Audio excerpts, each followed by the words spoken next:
What's up guys? Welcome back to the channel Hand Waving. Your friend Naruto Addict 2.0 is here again with a brand new Naruto fanfic that's going to change everything. A story where Naruto is betrayed and banished. But destiny has bigger plans for him.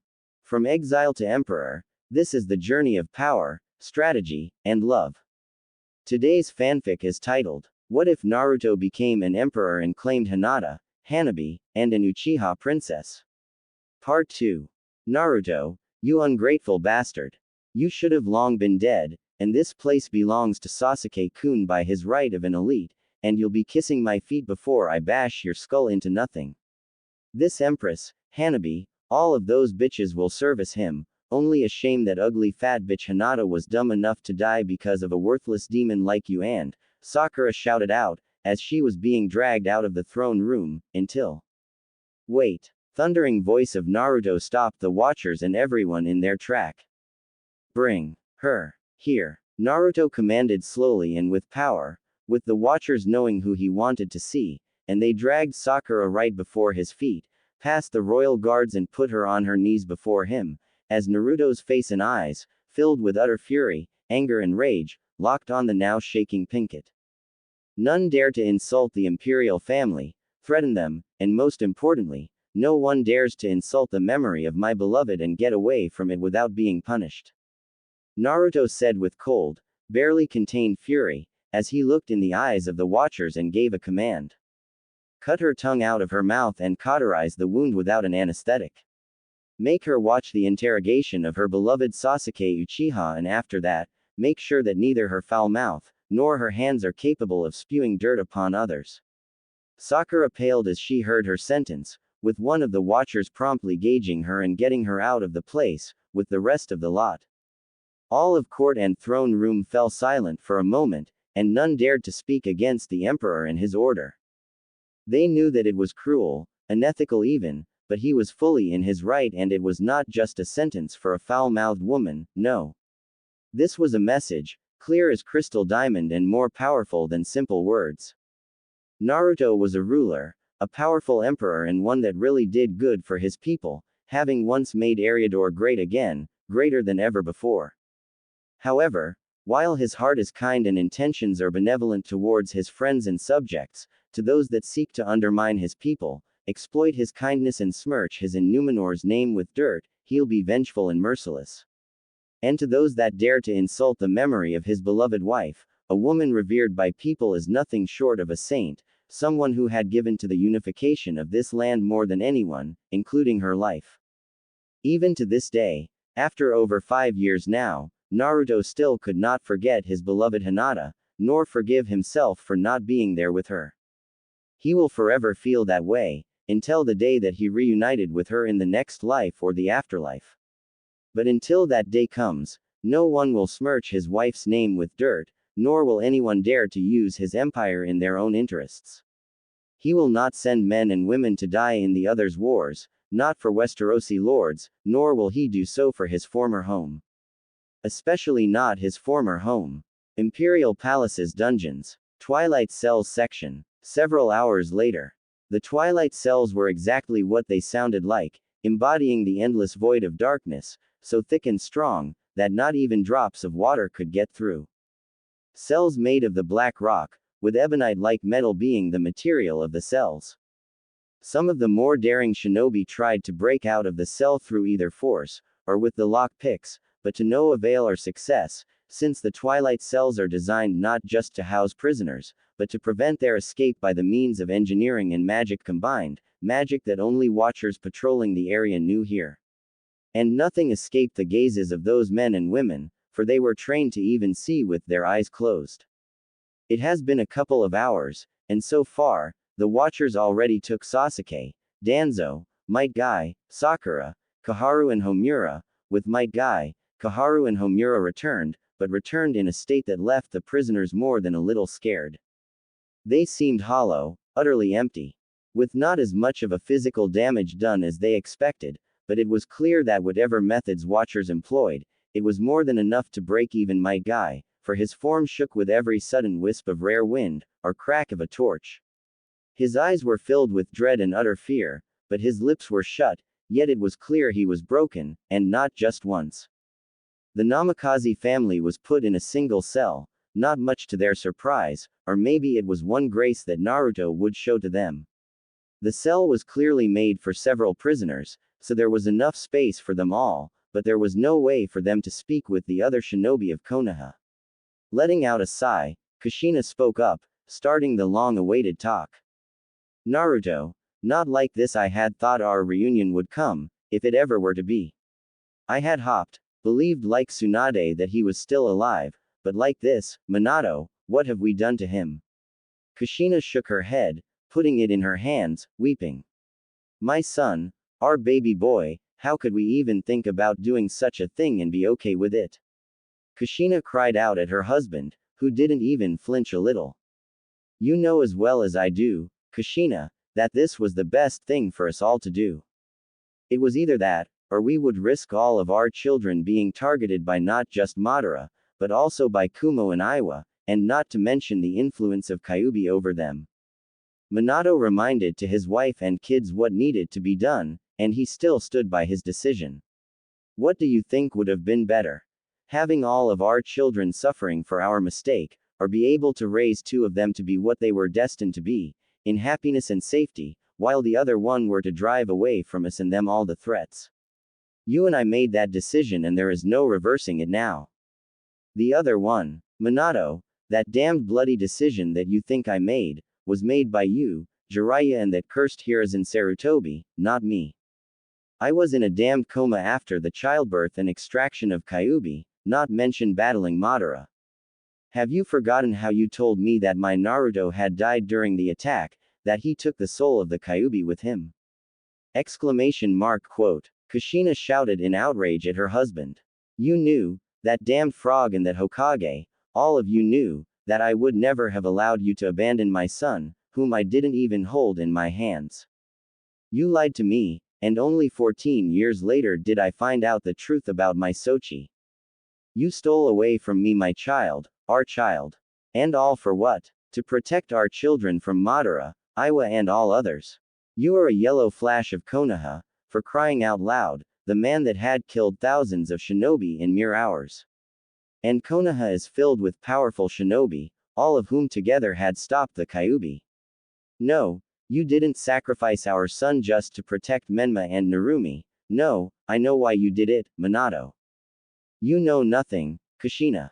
I did it for the betterment of us in Konoha. Minato defended himself before his wife. Oh for hell, shut up about your betterment of Konoha, for a minute. You threw away our son, because you didn't see our son in Naruto anymore. Kushina accused him, with Minato shutting up at this one. You think I never saw that look on your face, when Kyuubi was raging inside of me, that look of fear, mixed with hatred. Oh, I remember it very well, Minato, so well, that just before I fell into coma, the last thing I saw was the very same look of yours, casted right at our baby.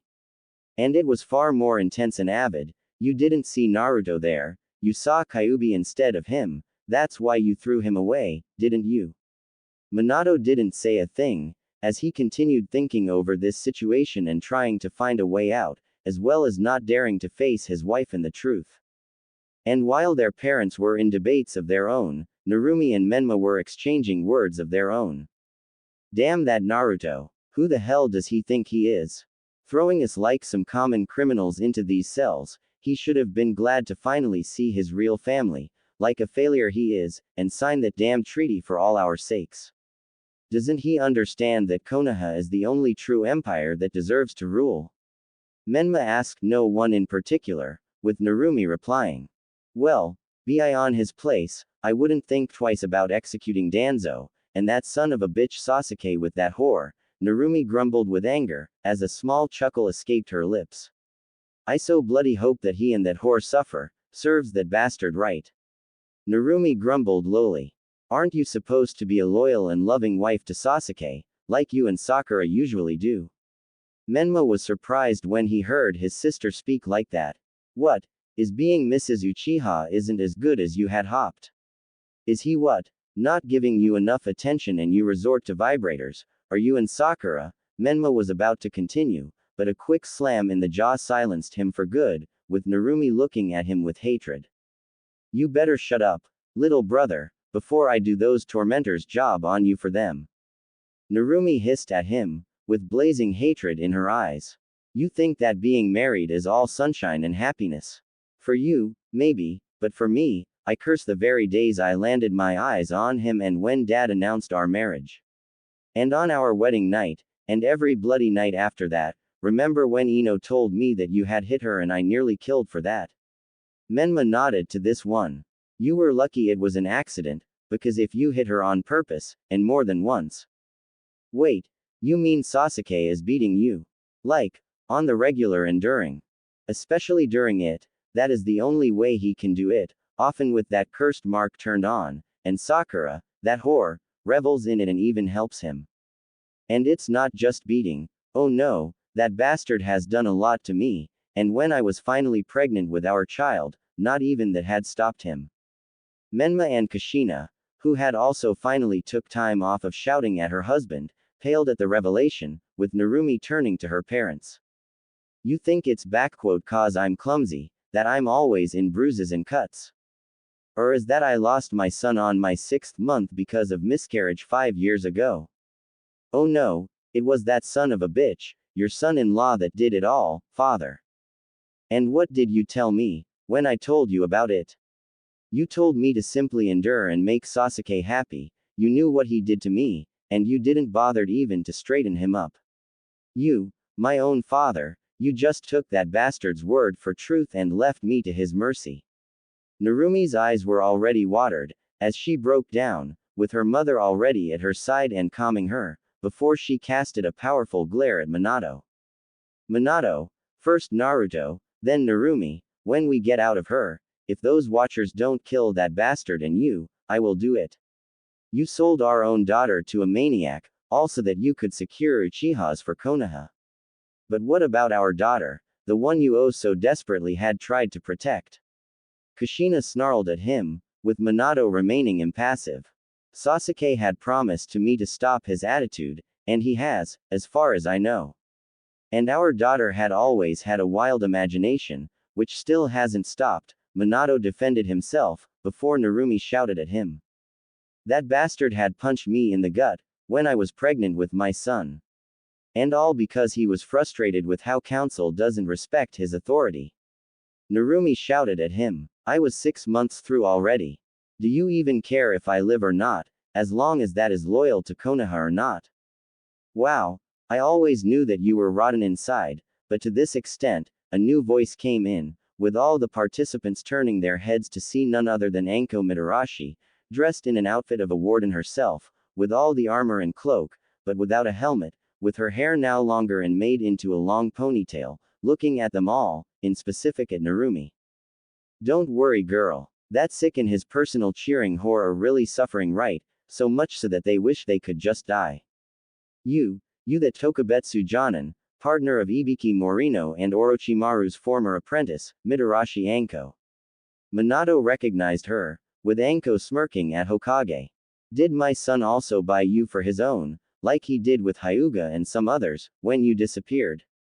Bought me. I was happy to get out of that hellhole, as were all the others, after you returned. Anko countered. His Imperial Majesty had offered me a pretty title, lands and enough money for life, but I refused, and after I heard of Watchers and what they do, I just couldn't resist joining in. I mean, who wouldn't? High payment, premium equipment, top of the class training, insurance that covers everything, from death at tooth infection to sudden destruction of your house by a goblin rocket, and on top it all off, a chance to learn from the Night Elf Watchers the true art of torturing. Did you know that them lot had been doing what I love to do for 10,000 years straight? Wicked, but if I wasn't on that train the moment I saw what my now chief does on daily basis. Needless to say, I proved to be one damn enthusiastic and successful Watcher interrogator. Anko, I know that things weren't all well for you in Konoha, but if you just managed to get my son a message from me, Minato wanted to sway Anko on his side, but it proven to be useless. Ah, sorry there, Lord Suke, Cage, but not only is my payment here way higher than in Konoha, but here, they got lots of real friends and a good life, and His Imperial Majesty did everything to get that cursed mark off me and helped with rehabilitation. He is like a little brother, so caring and reliable." Anko smiled kindly, before her smile turned into a wicked one. "All right, ladies, time to grab on the new meat. Get me mother-daughter duo out of here, the red-eyed ravenet with those nice legs and great rack, bearded asshole with a smoke in his mouth, pine-assed lazy bun and that perverted virgin with a boner for frogs." Watchers went to the cells, opening them up and dragging the needed people out of them. "And careful with that frog boner, he is a legit super pervert, and will do anything to get a panty shot. Not to mention his sadomasochistic tendencies, considering how much women in Konoha beat his in hot springs and he still came back, several times a day at times. Then it is probably a good thing Mistress Maev orders us to wear all this armor and cloak, Mistress Anko." Her aide replied to it, with Anko nodding to this, putting back her helmet. "Yeah, it certainly is. Plus it's damn comfy in here as well. Good thing she cares for her subordinates wearing a comfortable uniform. All right, ladies, bring the abused girl and nice rack into 12th cabinet and the rest in 13th cabinet." Anko ordered out, as they went ahead towards the places, with Kushina tugging Anko and stopping her. "Please, Anko, I beg you, don't hurt my daughter. I'll take whatever punishment she was ordered to. Just." Anko simply pushed Kushina's hand away and motioned them to move, while she went to the 12th cabinet with Narumi and Kurenai, closing behind her. And nobody even was able to see a dim light, coming from the smallest space between the door and floor. Imperial Gardens. Meanwhile, Gardens of Hinata. This was to be Naruto's present to his first love on their 5th anniversary together, something that Hinata had always wanted to have in their palace.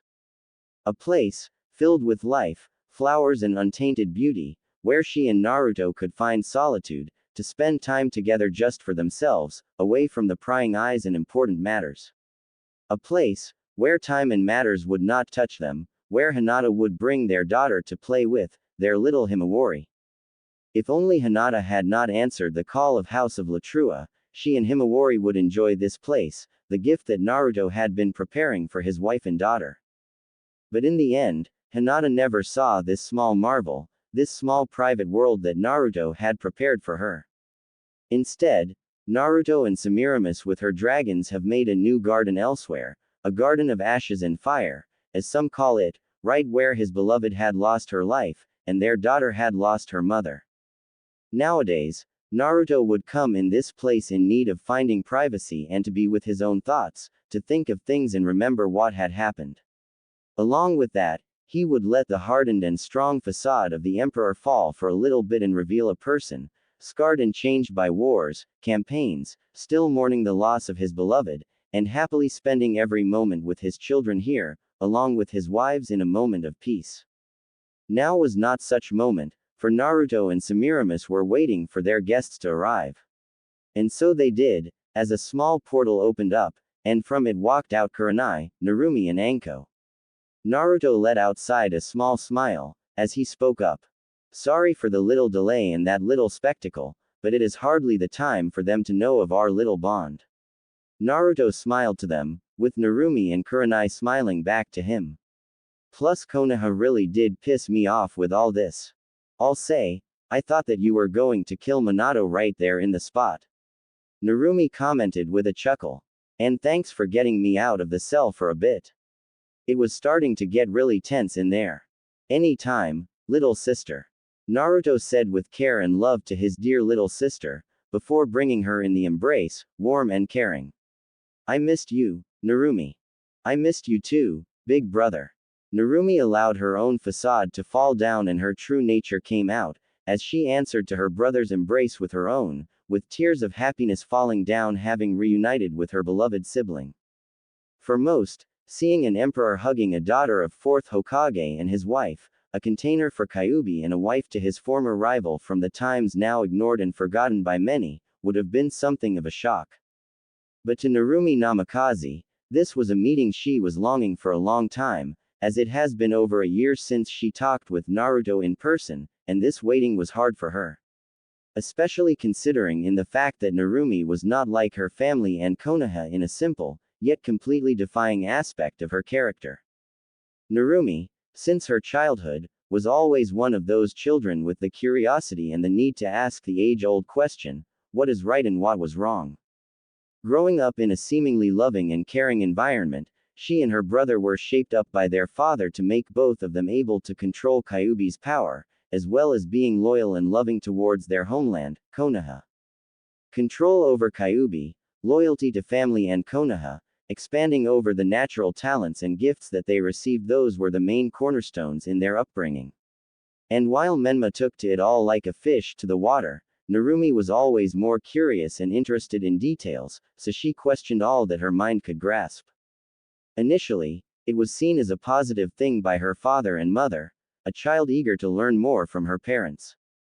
And Minato with Kushina did try to answer it all, but before long, Narumi began to ask questions about first the Kyuubi, why was it imprisoned and why it was evil, which led Minato to talking about her and Kyuubi's importance to Konoha and world peace. At first Narumi accepted this and calmed down, but not long after, she became an unwanted witness to a fight between her mother and father, with the subject being her believed to be dead brother, Naruto. It was then when Narumi learned that she had another brother, and that her parents had left in Konoha, alone, without anyone, and that he was the shield that protected Narumi and Menma, a diversion to prevent all others from hurting them. For Narumi, brought up in the environment of love and care for family, this was a shock, an absolute crush of her beliefs and idealism. She and Menma were told that Naruto was gone the moment he was born, taking with him the soul of Kyuubi and leaving them the power to wield, but now Narumi knew the truth. Parents didn't see her, as she had hid herself away, and soon after that, Namikaze family returned to Konoha, where they were hailed as heroes and saviors. Menma was practically drowning in all this adoration, but Narumi didn't, for all her thoughts were with Naruto and she wanted to meet with him, to talk to him and connect with him. But, it was all too late, as he was banished, like a discarded kunai, having served his purpose and now useless, with her mother and father accepting it as something normal, and Menma scoffing at Naruto's memory. But to Narumi, this was another crush of ideals and the reveal of the duplicity and hypocrisy of her family and Konoha. She hid all her growing hatred and away and made sure to not show it outright, but she no longer saw her family with the bright colors as before. Her father was a hypocrite, determined to see Konoha on top with Narumi and Menma serving that purpose, ignoring the fact of his betrayal of his own blood. Her mother, who had so fervently and ferociously defended Naruto and spoke about the injustice done to her and him, did nothing to change it all and still remained with Minato, being a loyal and faithful wife to him and still being on his side. And Konoha, Narumi didn't see the ideal place to live in, but a cesspool of betrayal, arrogance and hypocrisy, among which few of those that were truly loyal to true will of fire remained and from whom she learned of what kind of person her brother was. Kind, loyal, brave, headstrong and with a heart so great, that not even the mistreatment of this village could break him, ready to do everything for his village and friends. It wasn't long until Narumi grew to first respect, and then admire her brother. Over years, Narumi only grew in hatred and disgust with Konoha, hiding it away, and she had sought out to get close to her brother's former teammates, hoping that they were still loyal to him as he was to them. Narumi couldn't have been more wrong and she now cursed them and herself for falling in love with Sasuke, being his wife and enduring 8 years of beatings, mistreatment, rape, and even loss of a child, when Minato had dismissed it all and told Narumi to simply keep on the appearances. That was when Narumi understood that to her father, she wasn't as much of a daughter as she was a product for his plans, with Menma not seeing it. And when she had tried to tell her mother the truth of what had happened, Kushina simply said to her child that she was overreacting and that it was normal for Narumi to be feverish, and that Sasuke loved and cared about her. Narumi simply couldn't believe that her mother, after all that had happened to her and how her husband had deceived her, would go out of her way to keep up the appearance of all being well, when she could clearly see it was not like that.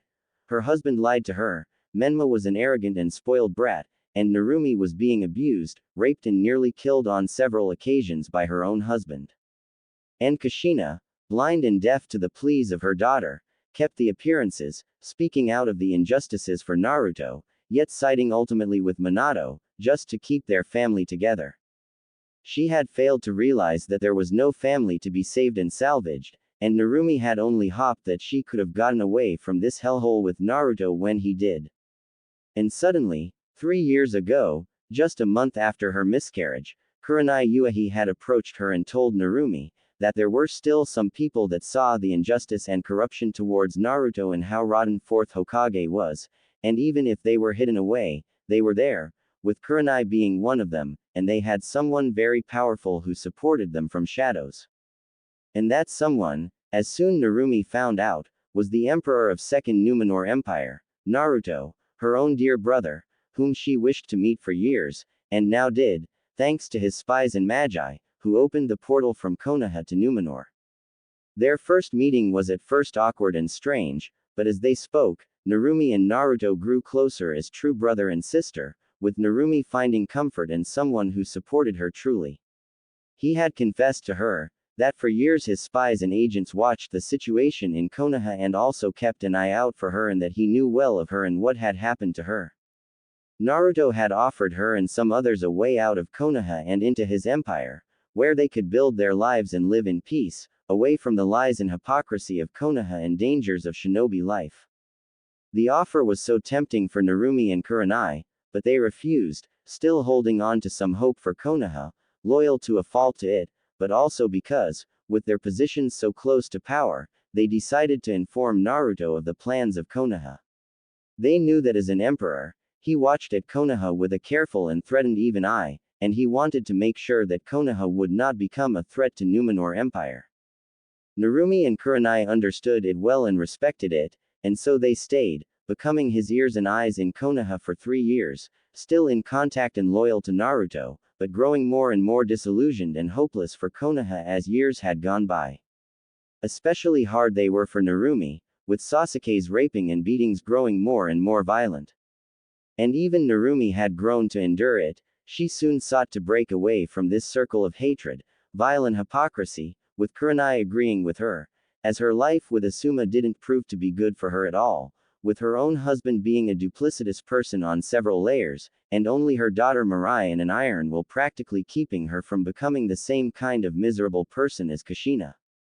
But now, both young women were at an end of their endurance and hoped to get out of their personal hell. And they truly held faith that Naruto would help them. As Naruto and Narumi separated, he nodded to Kurenai with a smile, as he spoke up to them. Hope the Watchers weren't too eager in their work. Maiev is a very much capable leader of them, but even I sometimes find her dedication to justice and work to be obsessive, at times. Naruto let out a sigh, as he offered his sister and his friend seats on the benches, which they took, with him and Semiramis sitting down together on the other one. So, Narumi, Kurenai, what was it that you wished to discuss with me in person? Your message said that it was urgent. And from what my independent sources from Konoha told us, there doesn't appear to be any indication of threat from Konoha and Hai no Kuni to Empire and its interests, so this must be something personal. Semiramis noted out, with Narumi and Kurenai looking at Semiramis with surprise, hearing of this for the first time. You have your own spies in Konoha? Narumi asked of her curious, with Semiramis simply nodding at this one. I thought that Naruto only had those of Shadow Guard working there, but he mentioned nothing of your spies there, sister. Narumi, Kurenai, I hope that you do not take any offense to this revelation. The truth of the matter is that Black Dragonflight has its spies all over the world, including the elemental nations, and they were there for ages, long before the man you called God of Shinobi had founded Konoha. Naruto only learned of it after we married, but he kept quiet for me. Semiramis explained to the women.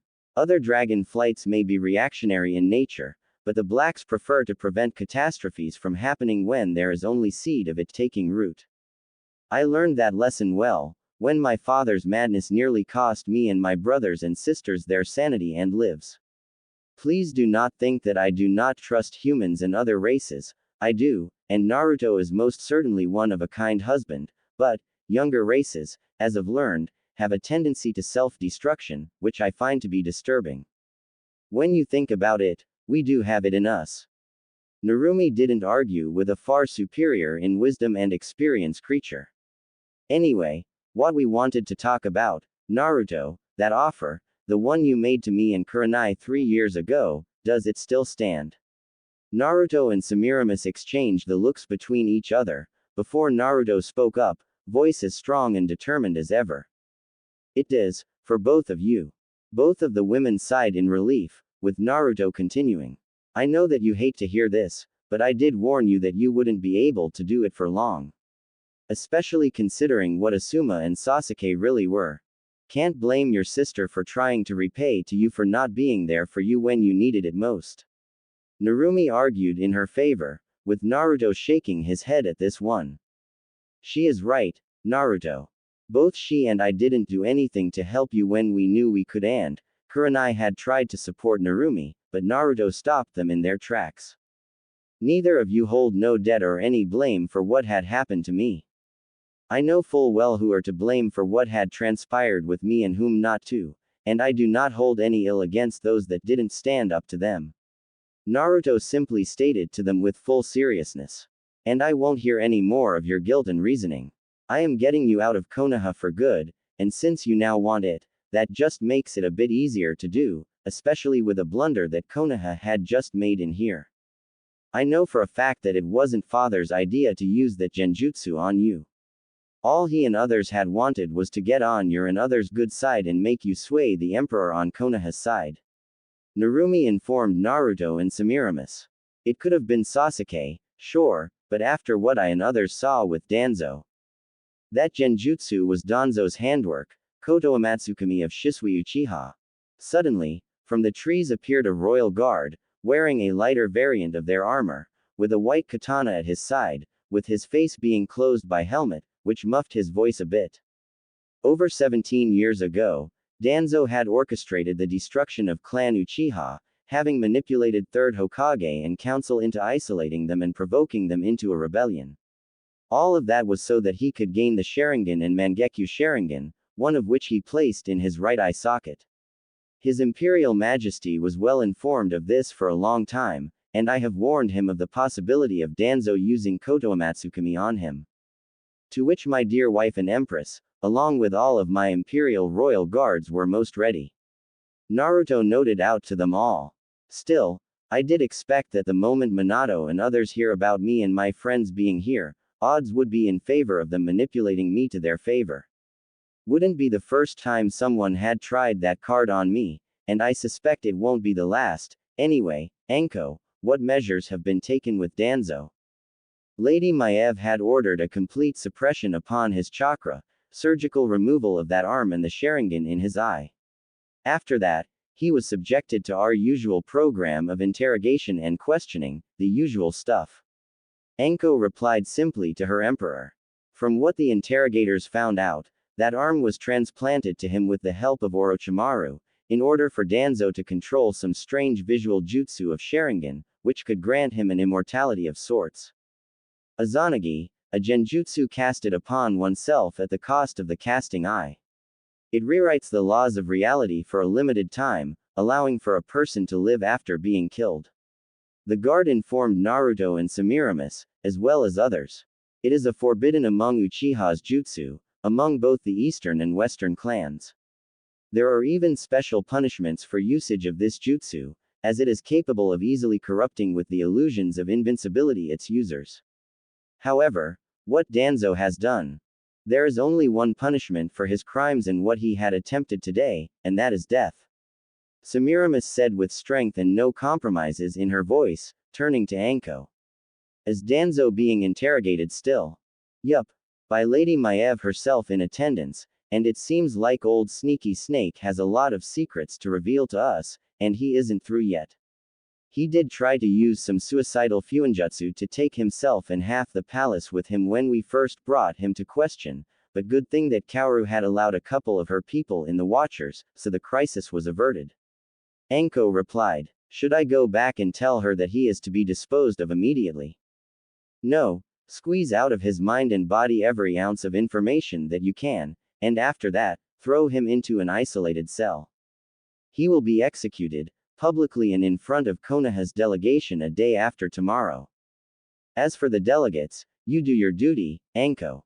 Naruto said to her, with Anko nodding to him. Now, as for getting you two out of Konoha. With the situation as it is, you two can ask for a political protection and safe haven from Konoha, the basis being the mistreatment and violence being used against the two of you, along with the proof of it being provided by you in the interrogation. With those at hand, Konoha and Hai no Kuni won't be able to pressure me or Numenor Empire into giving you back, and with what Danzo pulled out here, they should consider themselves lucky with getting out of this hellhole so easily. Kurenai, I remember that you now have a daughter, and she is also welcomed in here, my mages, and will take care of the getting her into the Empire. Naruto, there is something I would like to ask you to do. Narumi spoke up to her brother, with Naruto nodding to her. Please, extend this offer to our mother as well.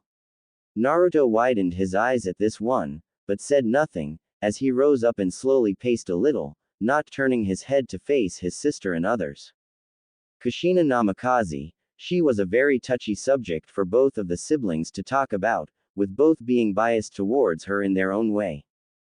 Naruto, much like with Minato, did not believe that she really even cared about his existence, while Narumi had always tried to prove to him that he was wrong in that belief. True, Naruto's views had changed somewhat about Kushina towards better, but he wasn't very much longing for a reunion with her, nor was he impressed with how she had handled the situation with him and what had happened to Narumi. When Naruto had found out about what happened to Narumi from his agents, it was one of the few moments when he had snapped from his simple observation of Konoha and made a move to teach Sasuke a lesson. The next time Sasuke had left the village for a month-long mission, a fully armed company of shadow guards, led by now-present royal guard, had waited for him and captured him. How easy it was to make up a simple A-rank solo mission, to lure Sasuke Uchiha out of Konoha's reach and make him pay. Naruto was not present, but he made sure that his orders were carried out with a complete precision, with Sasuke being left without ability to ever conceive another child, weakened to the point being at the level of a simple chunin, and the curse mark now acting more like a slowly growing cancer, only well hidden away and spreading through his body, until Sasuke's all body wasn't infected by it and then destroyed. It wouldn't be long now, miracles of magic and secrets learned from Orochimaru assure it. None knew what had happened with Sasuke, but when he returned, it was clear that he was no longer the mighty Uchiha elite that he was once, though none had dared to speak otherwise. And no one knew that Sasuke Uchiha was already a walking dead man, aside from Naruto. Naruto stopped pacing around and looked at the small patch of flowers in front of him, until he spoke up. You and I have discussed this more than once, Narumi, and you know my opinion about this subject. Naruto said in a cold and somewhat distant voice. She had said many things in my defense, but while her mouth said one thing, her actions spoke otherwise. She knew that I was alive for 2 years before I was banished, and she could have come to me back then, but did not. She could have left Minato and live a life of her own after all that he has done, but didn't. She heard all the rumors and stories about your mistreatment by Sasuke, especially from you, and what she did. Naruto said with strength and fire in his eyes. Narumi, I can understand your desire to help your mother, but after all that had happened, do you really think that she deserves this mercy?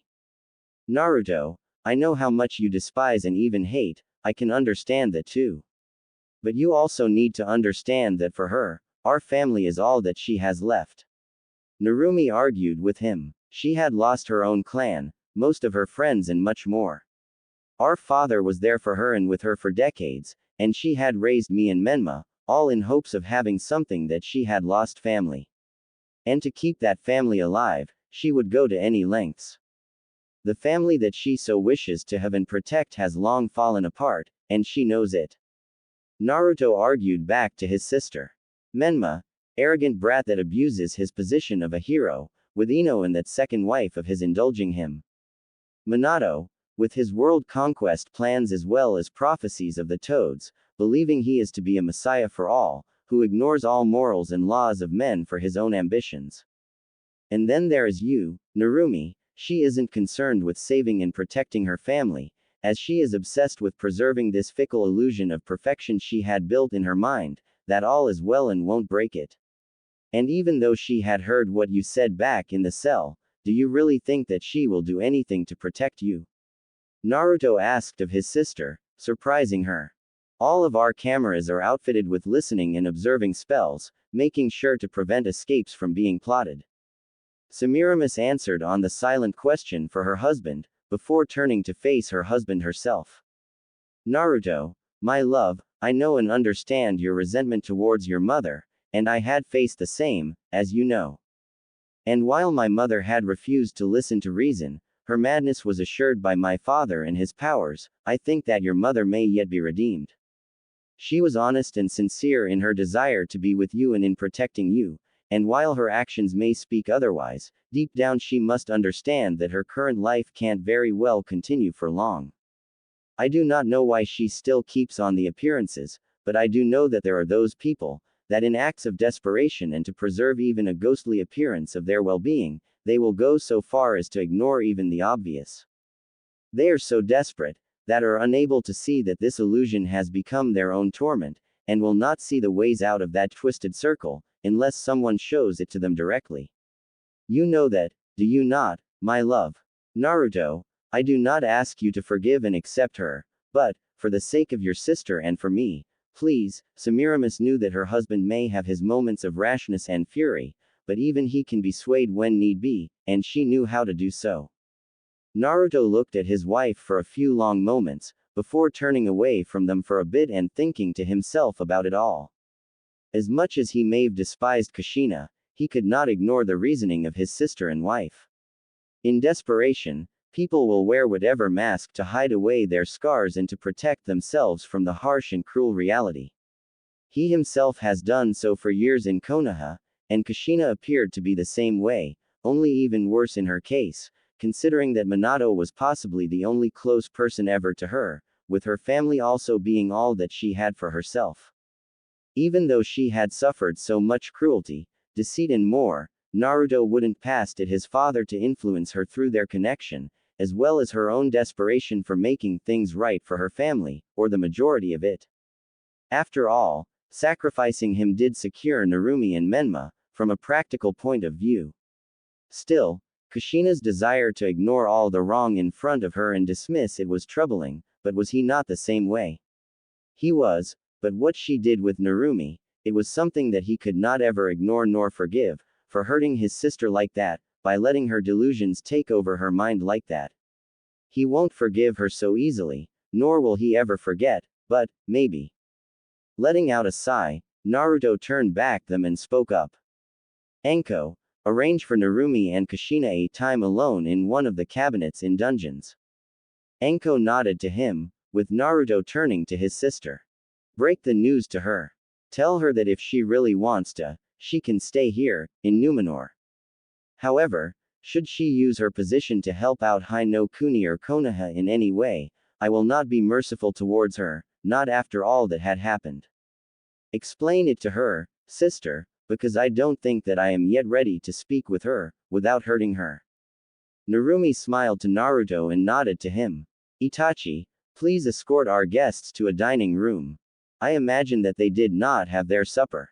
Itachi nodded to Naruto and led Narumi and Kurenai through the gardens, while Enko teleported back into the twilight cells, with Naruto sitting back on the bench with his wife, shaking his head. You knew exactly what to say to me, just to make me think, didn't you? Naruto looked at his smiling wife, who merely shrugged at the suggestion, but did not lose her smile one bit. Well, it is my duty as your wife to sometimes rain wisdom and mercy upon you, my love. And with how stubborn you can be at times, it is no wonder that I require additional help with you. Semiramis joked a little, with Naruto chuckling a little at that one. Naruto, you know that it is only for the better to give Kushina a chance, let her see that there is life without Minato and Menma, without desperation and half-insane denial. A life without a mask, the one that you had always wanted for yourself. I know, Semiramis. But, Sometimes the masks grow onto your skins and become inseparable from your real face. I remember how badly it was with me, when Uther just took me in. Naruto sighed as he remembered, before he turned to look in his wife's eyes. Tell me, why did you side with Narumi this time? When I first told you of how she acted, you were almost furious enough to turn back in your dragon form and go to Konoha and have words with her, but now. Let it be known, that I do admit that I am prone of letting lose my temper, at times. Semiramis admitted, though with the smallest of blushes. But, with what Narumi had told me and everything that had happened with us, I couldn't stop thinking about Kushina's situation and comparing it with what had happened with my mother. Semiramis grew a little sad, before Naruto had hugged his wife caringly, remembering how bad it was for his wife to face against her. I remember how kind and caring she was, but also how very devoted to my father she was as well. So devoted and loyal, that his way was the only one for her, a blinding loyalty with desperation, the same one as with Kushina. And whenever I think about it, I can't stop thinking that if I had been more proactive, if I had showed her the wrong Neltharion had committed, and then perhaps she wouldn't have gone mad and done so much wrong. Perhaps, I could have avoided it altogether, instead of dealing with it just a few years ago. I see where you are coming from, Semiramis. Naruto sighed, holding his wife close to him. I'll give Narumi a chance, and if Kushina agrees, then maybe I'll change my opinion of her, but do not bet on it so easily. Semiramis simply chuckled at this one, while Naruto softly put a hand upon her belly. And how does our little baby girl doing? Is she already making her presence known? You know as well as I do that she is still too early for that. Semiramis simply shook her head at this. You remember when I was having our first child, Naruto. I may've shortened the process of pregnancy with my physiology, but it still took 6 months for him to come to life, and now I am barely through the first one. I know, but you know how I get with our children, do you not? Naruto smiled to Semiramis, with merely laughed, recalling just what a soft and doting father to his children Naruto was. And I still have not forgiven you, milady, for Demon's accelerated growth, Naruto half-jokingly stated to her, with Semiramis pouting a little and puffing up her cheeks as she answered to him. It is not my fault that children of dragons and humans grow up so fast, and had I wanted to staunch his growth, I could only do so through magic, and we both would never do something like that. Semiramis was serious on this one, before spoke more softly to her husband. Naruto, we have consulted Alexstrasza and she confirmed that Demon's growth is natural for one of his origin, especially for a child of an aspect. His mind and body both grew without any trouble. For Dragon, Demon is still a hatchling, with the body of a grown human and a formed mind. And let us be honest, when compared to how Targaryens have called their children, dragons, our little dragon turned out to be just a marvelous child, and do not even dare to deny it. I would never. Whom do you take me for? Naruto chuckled at this one with his wife. I think I'm just sad that I saw our son grow up so fast. Just some 8 years ago I held in my arms and now he is of my height and I can't help but see in him not a small boy, but a grown man, one that already makes me proud. Is this even normal, for a father not being able to see his son as a small boy like he once was? For all parents it is sad, not just for you, but to me as well. Semiramis admitted. He has everything to be a great emperor after you, but I sometimes can't help but remember how he was just learning to make his first steps, or how he first talked to us, and now he is already out there, traveling the Westerosi kingdoms, learning of the empire and its subjects as well as doing his duty to the empire. I sincerely hope that he did not learn any bad habits from their king. Light knows that Bor has more of those than my father has prayers for each of the sins. Naruto shook his head at this one.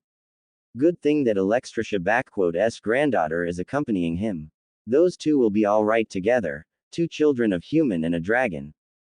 Yes, Urza was very persistent to accompany Demon, almost as much as Irene with me to share you. Semiramis brought it up to her husband with a small wicked smile of her own. Young dear was always very much fond of our boy and now, both are physically grown and beautiful, strongly connected since their childhoods. Perhaps we should prepare the court for the news of heir to the throne soon marrying the legendary Titania of Red Flight. We first need to prepare them for the news of you being with a child, my beloved Empress. Naruto reminded her, with Semiramis chuckling to it. I wouldn't be surprised if the suitors for her were to show up the moment it was announced of a new princess soon being born. Remember how it was with Demon? Better not remind me of that, though now he has Urza to scare all those harlots away. Semiramis and Naruto laughed at this one. I still can't believe the gall of that Tully woman from a year ago, to push for a match between our boy and her daughter, speaking to me as if she were my own mother. Those Tullys seem to have the mind of their Sigil, the trout. But, at least she was being modest, unlike that Lannister woman. Semiramis remembered with disgust Cersei and her husband, as well as the rest of Lannister family. That you are right, my beloved Empress. Naruto kissed her on the cheek. Now, milady, I believe that it is time for our supper. I hear that the cook is serving your favorite for the supper. Semiramis looked at her husband with a smile and rose up with him, going with him towards the dining room and leaving any and all bad thoughts behind. Meanwhile, Westerosi Kingdoms. King's Landing. Red Keep. King's Landing, a proud capital of the former Seven Kingdoms, of which Reach and Dorne had been subjugated and integrated into a second Numenor Empire to the south, leaving only 5 kingdoms in the hold, without a real, complete independence. When Emperor Naruto had proclaimed the official formation of the Second Numenor Empire 5 years ago, an enemy to the north had risen up, to the north of Angmar, Gilneas and Lordaeron, intent to claim more lands into his own domain. That enemy was Robert Baratheon, the king of the Andals, first men, ruiner and protector of the realm of 7 kingdoms, who had crushed the previously ruling House Targaryen, and now was eager for more conquest, past Dorne and those 3 kingdoms that laid to the south of it, namely Angmar and Lordaeron. Robert had amassed a host of nearly 80,000 men, believing that he would be easily victorious against, whom he called, an upstart blonde prick so green, he pissed grass. However, what he did not count for was the fact that the same boy whom he underestimated wasn't as gullible or easily scared, nor was he stupid. Second Numenor Empire, unlike all other countries, relied on a regular army, professionally trained and equipped, stationed in parts throughout its regions and on the borders, with 5 legions, a main unit of the empire, numbering 10,000 men and women of infantry, 3,500 cavalry and 50 mages of various spheres in each legion, being stationed at the border with Dorne and Reach. Westerosi kingdoms did not hold any magical users in their ranks, being of more superstitious beliefs and conservative towards it and other races, while Numenor and Eriador had an abundance in magical users of all calibers, with Empire bringing their full might into the defense of its borders, along with other races contributing their own forces to the cause. Robert had started a war when he invaded Angmar to his direct south of Dorne, hoping to easily break through the guarding keeps and move towards Lordaeron to the west and south towards the center of the empire. However, he underestimated the strength of the legions and their commanders, all of whom were just recently blooded and tested during the Great War, along with Magi proving invaluable in supporting armies through portals or with healing. Along with that, the strongholds and keeps that were on Robert's path were not very easily taken, with garrisons holding to the last man and not surrendering, and even breaking through the walls took considerable effort on Westerosi's part. By the time second month of the campaign rolled in, Robert was only done with 2 forts and had laid the siege to another 3, with his army already thinning out to 70,000 strong, as Marshal of North, Tyrion Fordring, wisely used his legions and struck at Robert's weaker parts of his great army. He also made use his elite corps of High Elf Rangers, raiding Robert's supply lines and even venturing into Westerosi kingdoms to divert the attention of Robert's forces. This had stalled Westerosi king long enough in his place for 2 more months, for the real imperial army, numbering 90,000 strong, with Emperor leading them, to strike back at Robert Baratheon with his overwhelming numbers of 140,000 men. The Battle of Ironfield was the second major defeat that Robert Baratheon had suffered, but it would prove to be a decisive one for him, as his army had been broken apart and destroying by superior forces. Naruto himself had faced off against King Robert, who by then was already a near-obese man, and defeated him in single combat, but did not kill. Casualties for Naruto's forces were around 6,000 dead and 9,000 wounded, while Robert Baratheon had lost 57,000 men dead and another 10 as captives. After that crushing defeat, Reach and Dorne both rebelled against King Robert Baratheon, the former because House Tyrell saw the power of the Empire and wished to be spared from the wrath of Emperor, while the latter with House Martell was eager to avenge the deaths of Elia Martell and her children. Naruto accepted both of the kingdoms into the fold of his empire, but on his own terms, which were actually well received by Tyrells and Martells.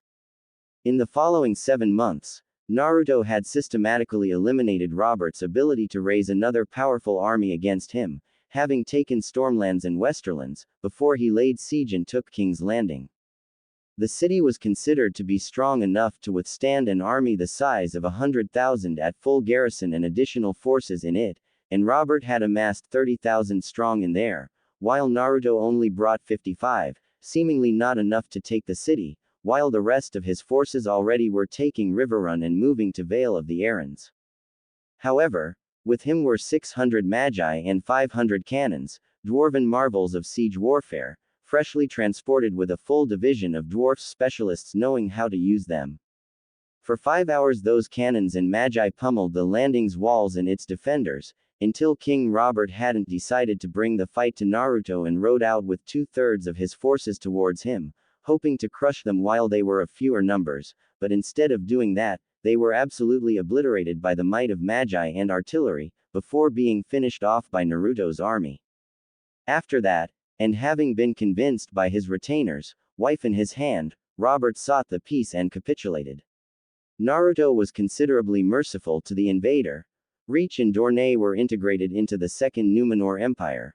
Westerosi kingdoms were to pay 20 million golden dragons, their main currency, and to become client states of Second Numenor Empire, with Naruto now being the Lord Protector of 5 kingdoms. A merciful outcome, which nonetheless had plunged now 5 kingdoms into an absolute hellhole of an economic crisis, making them completely dependent on the trade and relations with Empire itself, while Reach and Dorne saw a great rise in prosperity, wealth and influence as subjects to Emperor. This had caused tensions between the Westerosi kingdom's ruling dynasty and Second Numenor Empire, but the lesson was well learned and remembered, and the fact that if another war were to happen with them, they would be crushed, was not ignored. So, biting their tongues, Robert Baratheon and his wife had to now contend with the presence of Demon Pendragon, prince of the Second Numenor Empire and heir to the throne, now being here on behalf of his father, and discussing the terms of the contributions being paid to his empire, along with some other matters of significant importance. Demon, though just 8 years of old in time, was in physical sense, fully grown and having reached his physical adulthood at age of 5. He stood at the same as his father's height, possessing messy and spiky black hair and golden eyes, a face of his father, strong build and dressed in black with gold. He wore a black and gold coat over a white shirt, with pants and boots being made in similar fashion, with a sword with black handle being attached to his left side. Though he was young, as a demi-dragon, he was educated, smart and not so easily swayed to any side, possessing the will and clarity of mind, both of which were gifts of his mother and father. Trusted and loved by his subjects and his family, Demon took up the responsibilities of a prince and carried himself with dignity, with which he was now standing before the empty Iron Throne, made of 1,000 swords forged together in the flames of Aegon Targaryen's dragon. At his side stood a beautiful young woman of his own age, with long red hair, black eyes and dressed in plate armor with a blue skirt. She was Demon's closest friend, companion and, if his parents were to allow, his wife-to-be, Urza Belsarion, stepdaughter to the Emperor through his third consort, Irene Belsarion, a red dragon and a daughter of Alexstrasza. Demon and Urza heard the steps behind them and turned, seeing Cersei Lannister and her eldest son, Joffrey Baratheon, approaching them. Even though it was not the first time they saw each other, it still surprised Demon how smug and arrogant the Lannisters carried themselves, along with how incredibly alike Joffrey looked with his uncle. Almost as if Joffrey was his son instead of Robert's. "Your Imperial Highness, Lady Urza, you weren't expected to arrive." Cersei spoke to them, with a bow from her and her companions, with Demon and Urza nodding to them.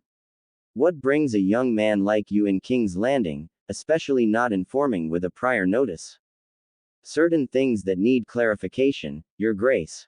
Demon spoke with strength and resolve, not being the least intimidated by her. As you are well aware, since Westerosi kingdoms are the official client state of Second Numenor Empire, your realm is charged with paying war reparations, payment of which has come to a halt. Considering the fact that I was in Dorne, visiting Prince Doran, I have decided to personally investigate this sudden occurrence. Perhaps you could clarify as to why this has happened, along with other things, before I meet with your husband and small council.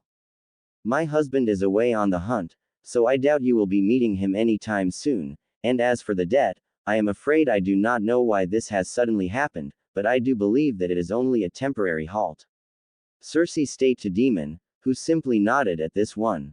Are you for long to King's Landing? Perhaps I could invite you to a dinner with my children and me. I am sure a man of your standing would love to dine in company such as ours. A tempting offer, but one that I must refuse. Demon replied to Cersei, surprising her. I am here on official business, and I do plan on leaving as soon as the matter has been successfully resolved, though it would appear that I will not find much solution here. Demon said to Cersei, confusing her. Whilst I was in Dorne, certain rumors have reached me. Rumors of a civil war already being waged between your House Lannister and House Tully of Riverrun, and that King and his hand do nothing to prevent it. I believe you can understand that if such thing is happening out here, the Emperor will have to take action to stabilize this region, if King Robert Baratheon is incapable of as much. Your Imperial Highness, I can assure you that this conflict was started with Lady Catelyn Stark imprisoning my brother, Tyrion, for no good reason, and my father is trying to rescue him. I am sure that if you inform your father of this detail, Cersei, seeing a chance of swaying a young prince and his empire to the side of the Lannister, wished to use it, but was interrupted by Urza. And what about Hand of the King being attacked by your twin brother in broad daylight? I understand that your younger brother has been abducted by his wife, but still, to commit such a capital crime and get away with it. Had it been Hand of the Emperor attacked in such a manner, the attacker would lose his head within an hour, regardless of his status. Urza noted out, with Joffrey taking turn to speak. Who gave you, a peasant girl, the right to speak here? Joffrey arrogantly asked of her, with Urza not being the least intimidated. Do you even know who we are, girl? And as for that fool Stark being attacked, he brought it upon himself, by covering up for his bitch wife and denying my uncle to comply with the wishes of his superior. Your companion seems to be in need of learning some lessons of courtesy, Your Imperial Highness. To address us in such a manner is quite normal, considering that in status she is equal to me, being a recognized member of Imperial family and de facto, higher than you in status. Demon reminded, as he turned to face Joffrey. And you should properly educate your own son in matters of courtesy. With such a mouth and manner of speaking, he would not make a popular king. Ignoring the pitiful glare that Joffrey had sent him, Demon turned back towards Cersei. Now, if nothing else. Actually, Prince Demon, there is actually something that I would like to talk to you, if you have a moment. Demon decided to listen to what Cersei had to say. I believe you have already heard rumors that my eldest son is already betrothed to Sansa Stark of Winterfell, daughter of Ned Stark. Yes, I have heard about it. If you recall, 2 years ago, during the Tournament of Unification, there were talks about uniting the houses of Pendragon and Baratheon through a marriage, between your parents and my husband with my father. Cersei reminded him, while your parents in public had dismissed our proposal, it is still achievable. I can assure that if you convince your father to a match between your sister, Lady Rhys Belsarion, and my son, Prince Joffrey, the crown and Lannisters will not forget your kindness, and as you know, Lannisters always pay their debts, and such a debt will be in no need of payment, because there will be a freezing cold day in Dorne before I bring this proposal before my father. Demon stated, with strength and resolve, surprising Cersei and Joffrey. Your Grace, if you think that I do not know what Game of Thrones is, You are sadly mistaken, and I am also very well aware that your house and father have nothing that could sway me. And I have no desire to be a part of your court games. My business here is clear and straight, and I intend to carry it through and be on my way out of here. Your Imperial Highness, the small council has assembled and is waiting for you. A servant has informed Demon and Urza, as he came in. Good. Time to settle this matter as well as some others. Your Grace, Prince. Demon simply nodded to them as he and Urza were on their way to the chambers of the small council. What an arrogant inhuman bastard, how dares he to talk to us like he is the king here? Joffrey nearly shouted. He and his bitch sister should be happy that I would even consider her as a match instead of that foolish Stark girl. Don't worry my lion, soon enough, he will come to see our way. Cersei assured him. His father may call himself a lion of the west and his mother is a queen of the black dragons, but he is not a full dragon, and he is a very long way from home. A lone prince, with just that little red horde to protect him, with hundreds of our swords, and 1,000 miles away from any loyal to him servants and his father, soon enough, he'll have to reconsider his decisions. The Imperial Square, near the palace. The enormous crowd of people has amassed at one of the main central places of Numenor City, citizens, travelers, soldiers, merchants, priests and more. All of them had come in here to witness the justice being done and to bear witness to a foul schemer that had tried to manipulate their beloved emperor, and now was to face the executioner's blade. Rumors of what had happened in the imperial palace had spread like dragon fire in a stormy wind, and in a matter of a day, half the empire knew what had happened, along with greatly exaggerated versions. Some of the subjects of the emperor and empress even sent their official representatives to see what had happened, like Gilneas with their renowned hero, Darius Crowley, and Dalaran with their archmage Modena, along with already present representatives from all over the empire. All of them were situated at the special gallery, shared by some of the members of imperial family, Emperor Naruto himself, Emperor's hand Gabriel and his wife Verisa, Hanabi Pendragon with her father Hiashi Hyuga, and a good portion of the imperial court. Near Naruto personally stood Neji, as always at his side, Narumi, Kurenai, with her daughter enjoying the company of the empress, Kaoru Uzumaki and finally, his own mother, Kushina Uzumaki, joined to her son and daughter and standing firmly by their side, with her mind fully set and decision made, for the first time fully in 15 long years. Her talk with Narumi and Kaoru had not been a pleasant one, but it did reveal to them all many things, and let Kushina be herself once again. Flashback. Yesterday. Restricted interrogation room of Twilight section of prison. Narumi was sitting in the chair at the table, with her aunt and head of clan Uzumaki, Kaoru Uzumaki, right at her left side. The two women of Uzumaki origin knew of each other well, thanks to Naruto and his help to reconnect Narumi with the real Uzumaki clan and its true traditions and ways. Though it had taken some time and persuasion, Kaoru herself has come to see in Narumi not just Kushina's child, a child of a traitor, but a true Uzumaki and a member of her own family, even a daughter of her own at times. Kaoru had always wanted Narumi to completely let go of the elemental nations, to come fully into the West and live there, offering her a place at her side and within her family, but until yesterday, Narumi had refused, doing her duty for Naruto. Fortunately enough, Narumi was now fully ready to be a part of the real Uzumaki clan, which had brought great joy to her aunt, but when she asked her for help and explained the nature of that help, Kaoru immediately grew skeptical and doubtful. When Clan Uzumaki had migrated to the west, they were greeted by someone they least expected, Clan Uchiha of the West, who had offered them part of their own lands, help and resources to start all over, anew. Before long, Clan Uzumaki, though just half of its original numbers, has settled in and thrived in relative safety and with the alliance with Clan Uchiha of the West, and Kaoru's father had managed to solidify that alliance by marrying Kaoru to Makoto Uchiha, a match that had proven to be a happy one for both them and the clans. For decades clans had thrived together, fending off against the aggressors from the east and against the Ironborn raiders from the north. Until Naruto came, for Kaoru, to see her own sister's son, to hear his tale and what had happened to him, was a great shock.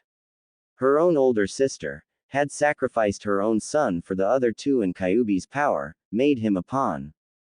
Despite what many of the Easterners may think, Clan Uzumaki wasn't such a loyal friend to Konoha, especially after learning of the fate of Mito Uzumaki and how she was used as a living prison for Kyuubi. They had helped with founding of Konoha, were among its founding clans, but instead of respect and honor, they received only horse shit, and their members only were later used as the tools for Konoha and its ambitions. Gradually, as Konoha fought and dragged Uzumaki through one war after another, the trust and friendship had soured to the point that Uzumaki were ready to break away from Konoha completely, and would have done so, had Kiri, Iwa and Kumo not attacked them in force, right after Konoha had received the next host for Kyuubi in form of Kushina. Shingen Uzumaki, father of Kaoru and Kushina and a head of Uzumaki clan, figured that Konoha was already done with them and decided to wipe them out through the hands of their enemies. Needless to say, they failed and Uzumaki had been able to get away, but at a great cost. Kaoru, as well as all of Uzumaki and Uchiha, hated Konoha with passion, but it was nor hatred that brought them to Naruto as his allies and later most loyal subjects. It was his will, inner strength and resolve to unite this land into one, a passion that burned hotter than flames of dragons.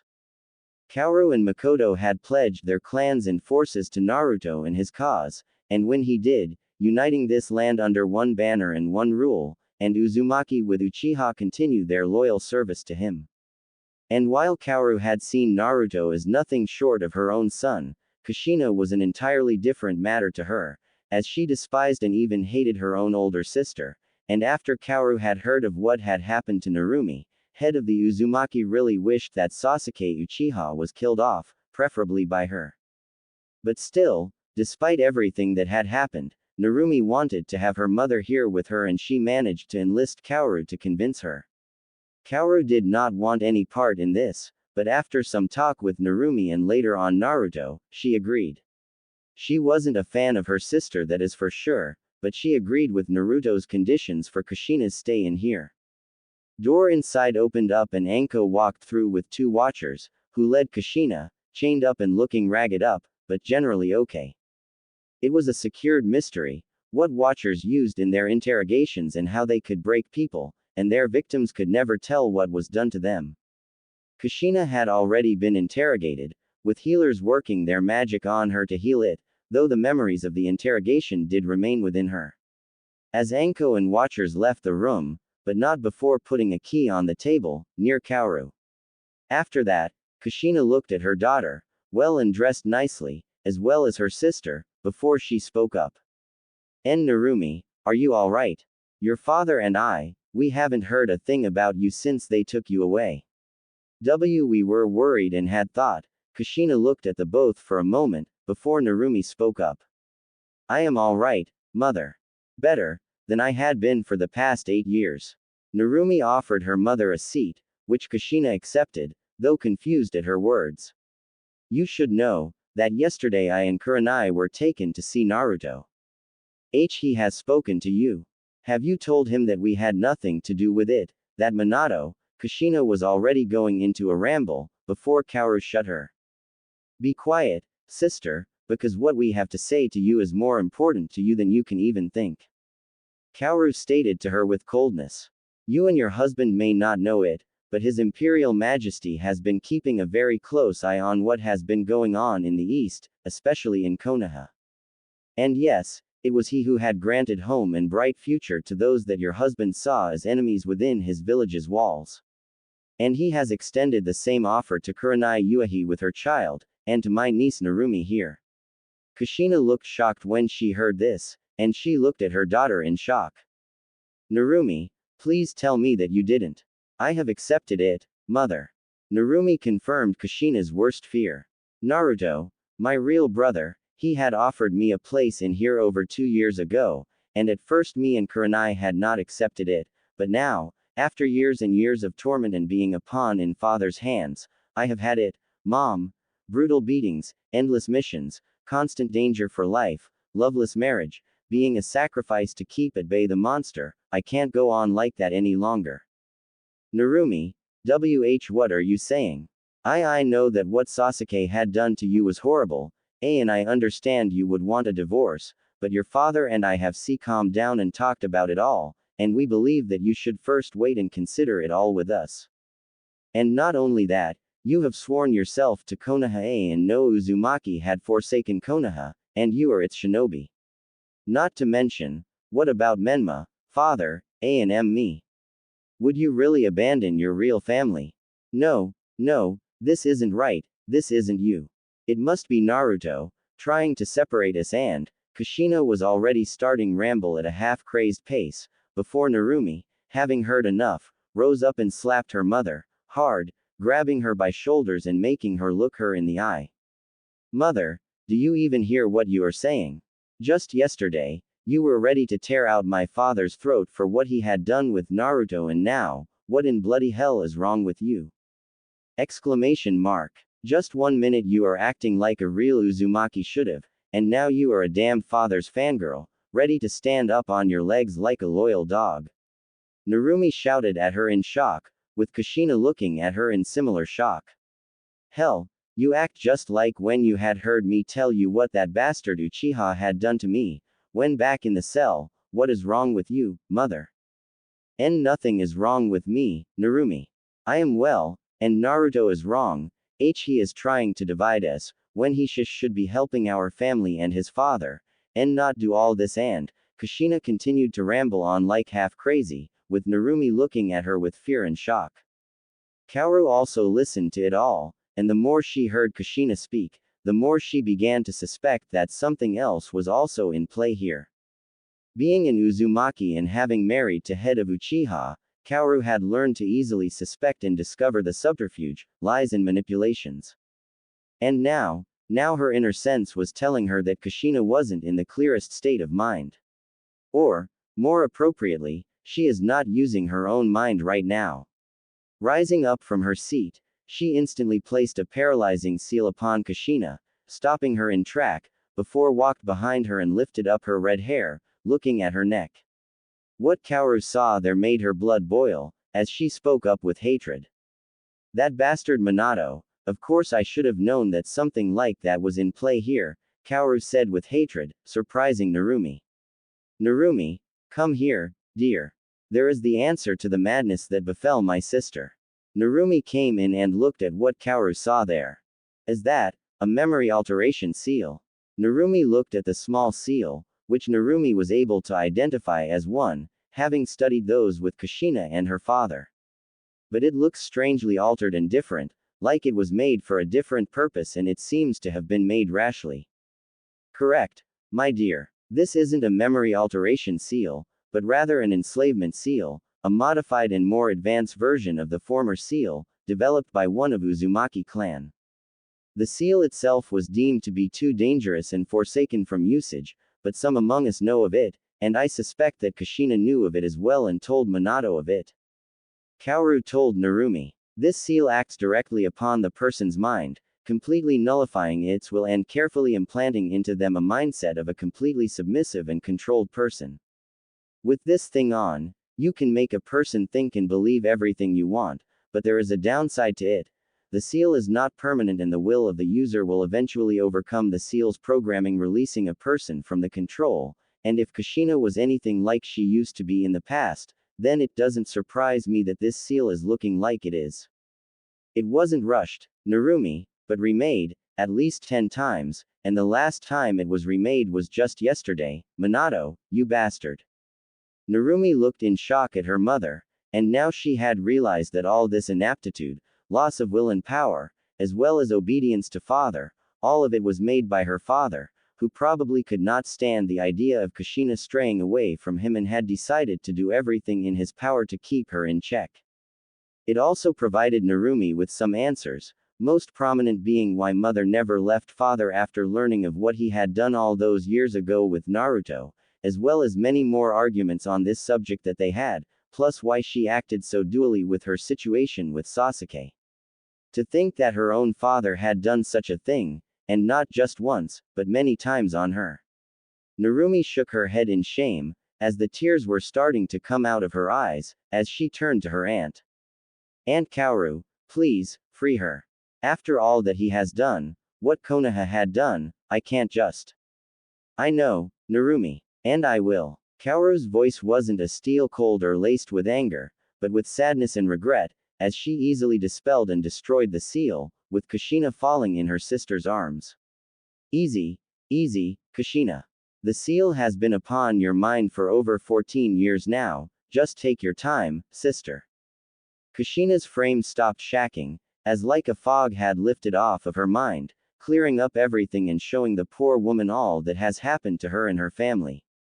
And the realization of all the sins that she had committed, the betrayals, treachery and more, it had nearly broke Kushina Uzumaki, as tears began to pour out of her eyes, as she remembered everything, loss of Naruto, revelation of him living and how Minato stopped her from going to him, her compliance and how she simply followed him, how she refused to believe her daughter, when every fiber of her being screamed at her to help her.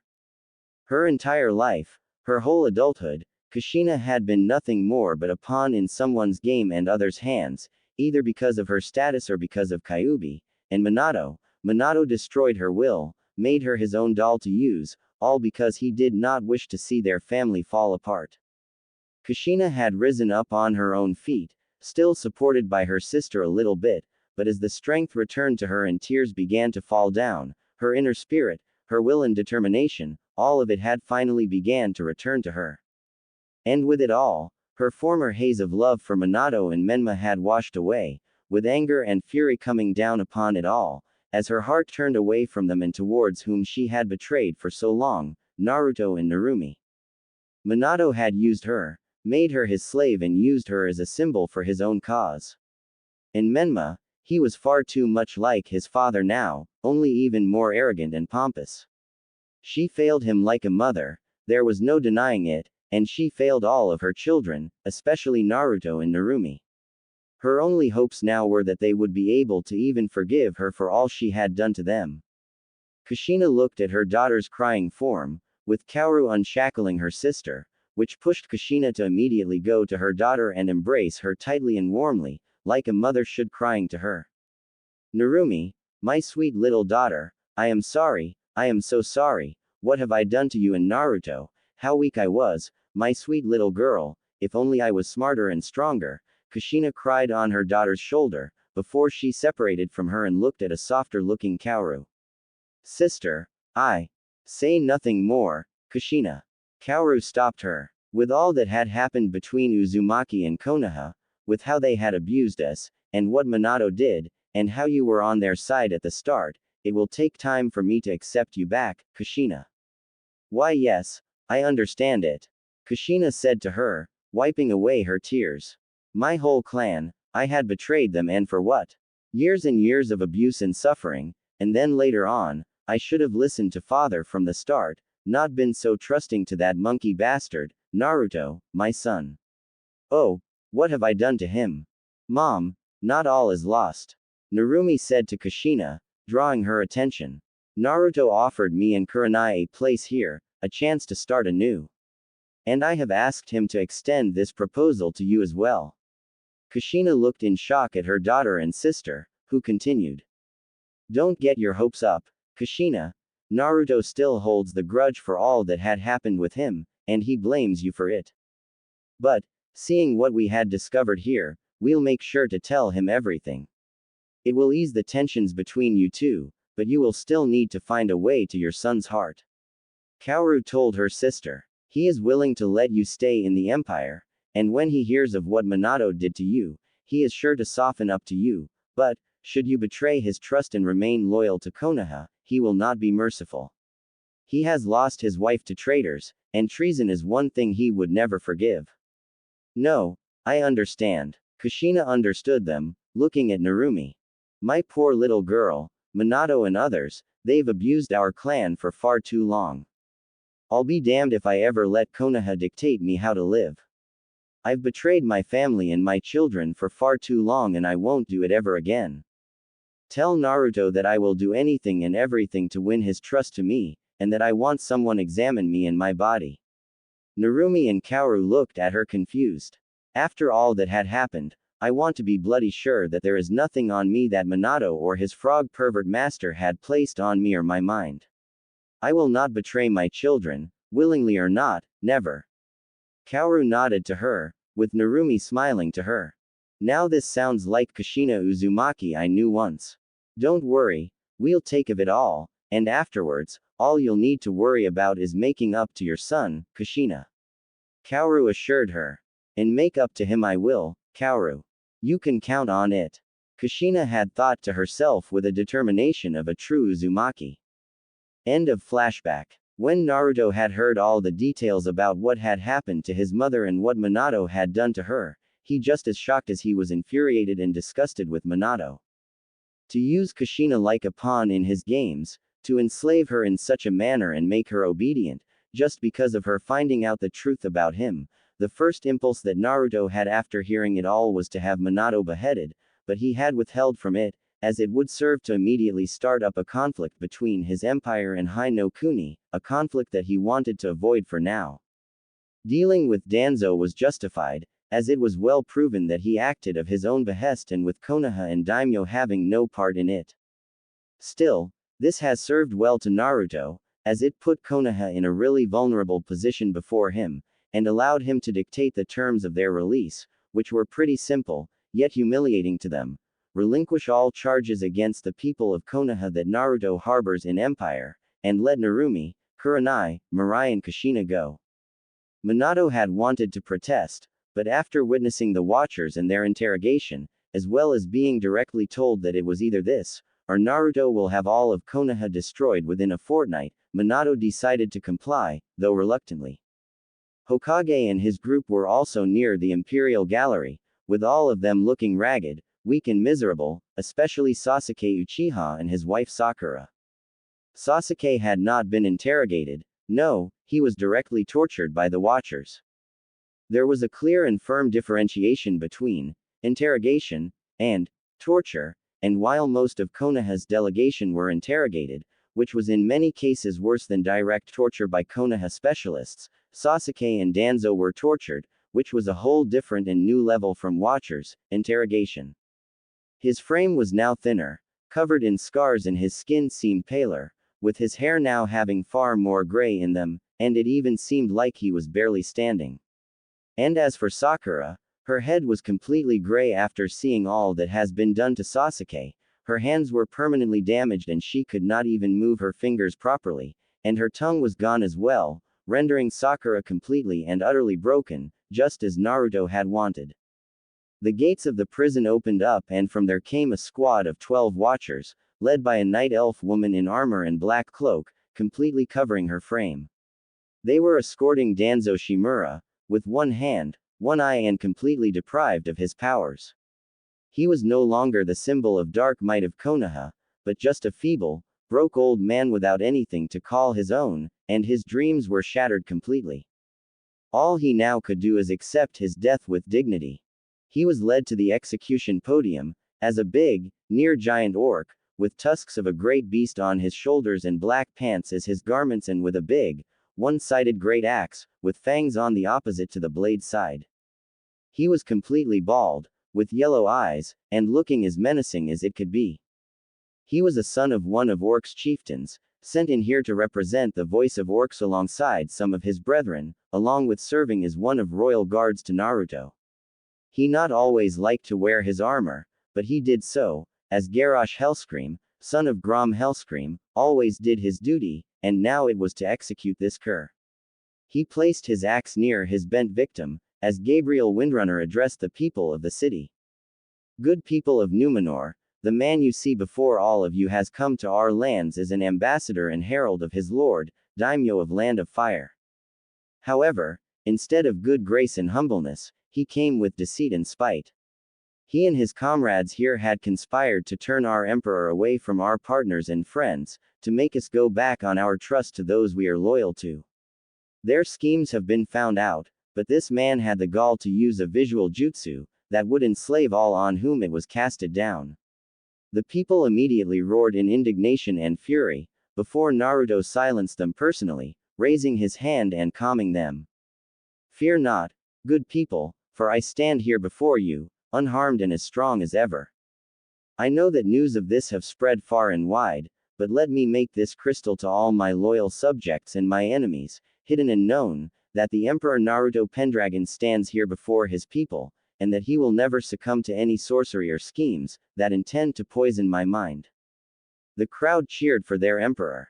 And this man, this warmonger and deceiving liar, shall now face what all of his kind deserve, justice and retribution for their sins. With that said, Naruto looked right in Garrosh's eyes, giving him a curt nod, to which Orc grinned in joy, as he grabbed his axe and easily brought it upwards for the swing. Without even the right of the last word, Garrosh's axe went right down for Danzo's neck. A gory howl sounded the square, as Orc's weapon severed the head from the body of Danzo, ending his life in a single swing of the blade and putting an end to any and all of his schemes that he may have had. Konoha looked in mortified expression at all this, while Naruto and his group were already leaving the gallery and moving inside towards the palace.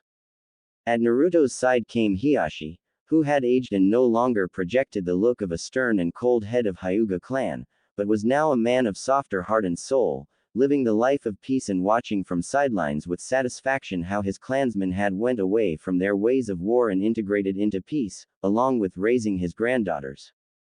Hanabi joined them as well, as they began to talk.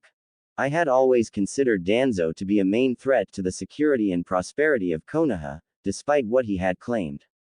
His views on others and methods were nothing short of suicidal, in my opinion. Hiashi noted out to Naruto, who listened to him. Not to mention his root Anbu and all those many schemes he pulled of, with Uchiha in particular, the man would have been the end of Konoha, had he been made a Hokage. Yet, those same views and ideals of his were shared by many. Including the current Hokage, Naruto nearly spit that word out. With the way things are in the East, it wouldn't surprise me if we were forced to sail there and put an end to Land of Fire's world conquest. Great famine had hit them very hard and delayed any conflict at least for 5, maybe even 7 years, but still that war is coming, and Minato will be the one to bring it. I can see what troubles you. If Konoha wins those wars and subjugates the Northern Alliance, there will be only minor lands to take and the Numenor Empire here to take. Hiashi deduced. I can understand why you want to avoid the war, Naruto. None out here have fought and bled as much for this empire as you have, to bring peace and prosperity to this war-torn land. However, as the old saying goes, if you want peace, be ready for war. Naruto ended for Hiashi. This was the first thing I learned as king of Numenor Kingdom all those years ago, and this has saved me from having Angmar and Lordaeron pillaged and destroyed by Robert Baratheon. I have no illusions that peace will last forever, Hiashi, but I will not declare war unless there is a good reason to do so. First order of business now would be stabilization of Westerosi kingdoms and securing our borders with ogres, along with securing our sea lines with Iron Isles. Yes, that does seem to be more urgent matters to attend to. Hiashi agreed with him, as they all had entered the palace grounds. Now then, I had been meaning to ask, if your Imperial Majesty and your dear family would be willing to visit my manse, for a respite from the city.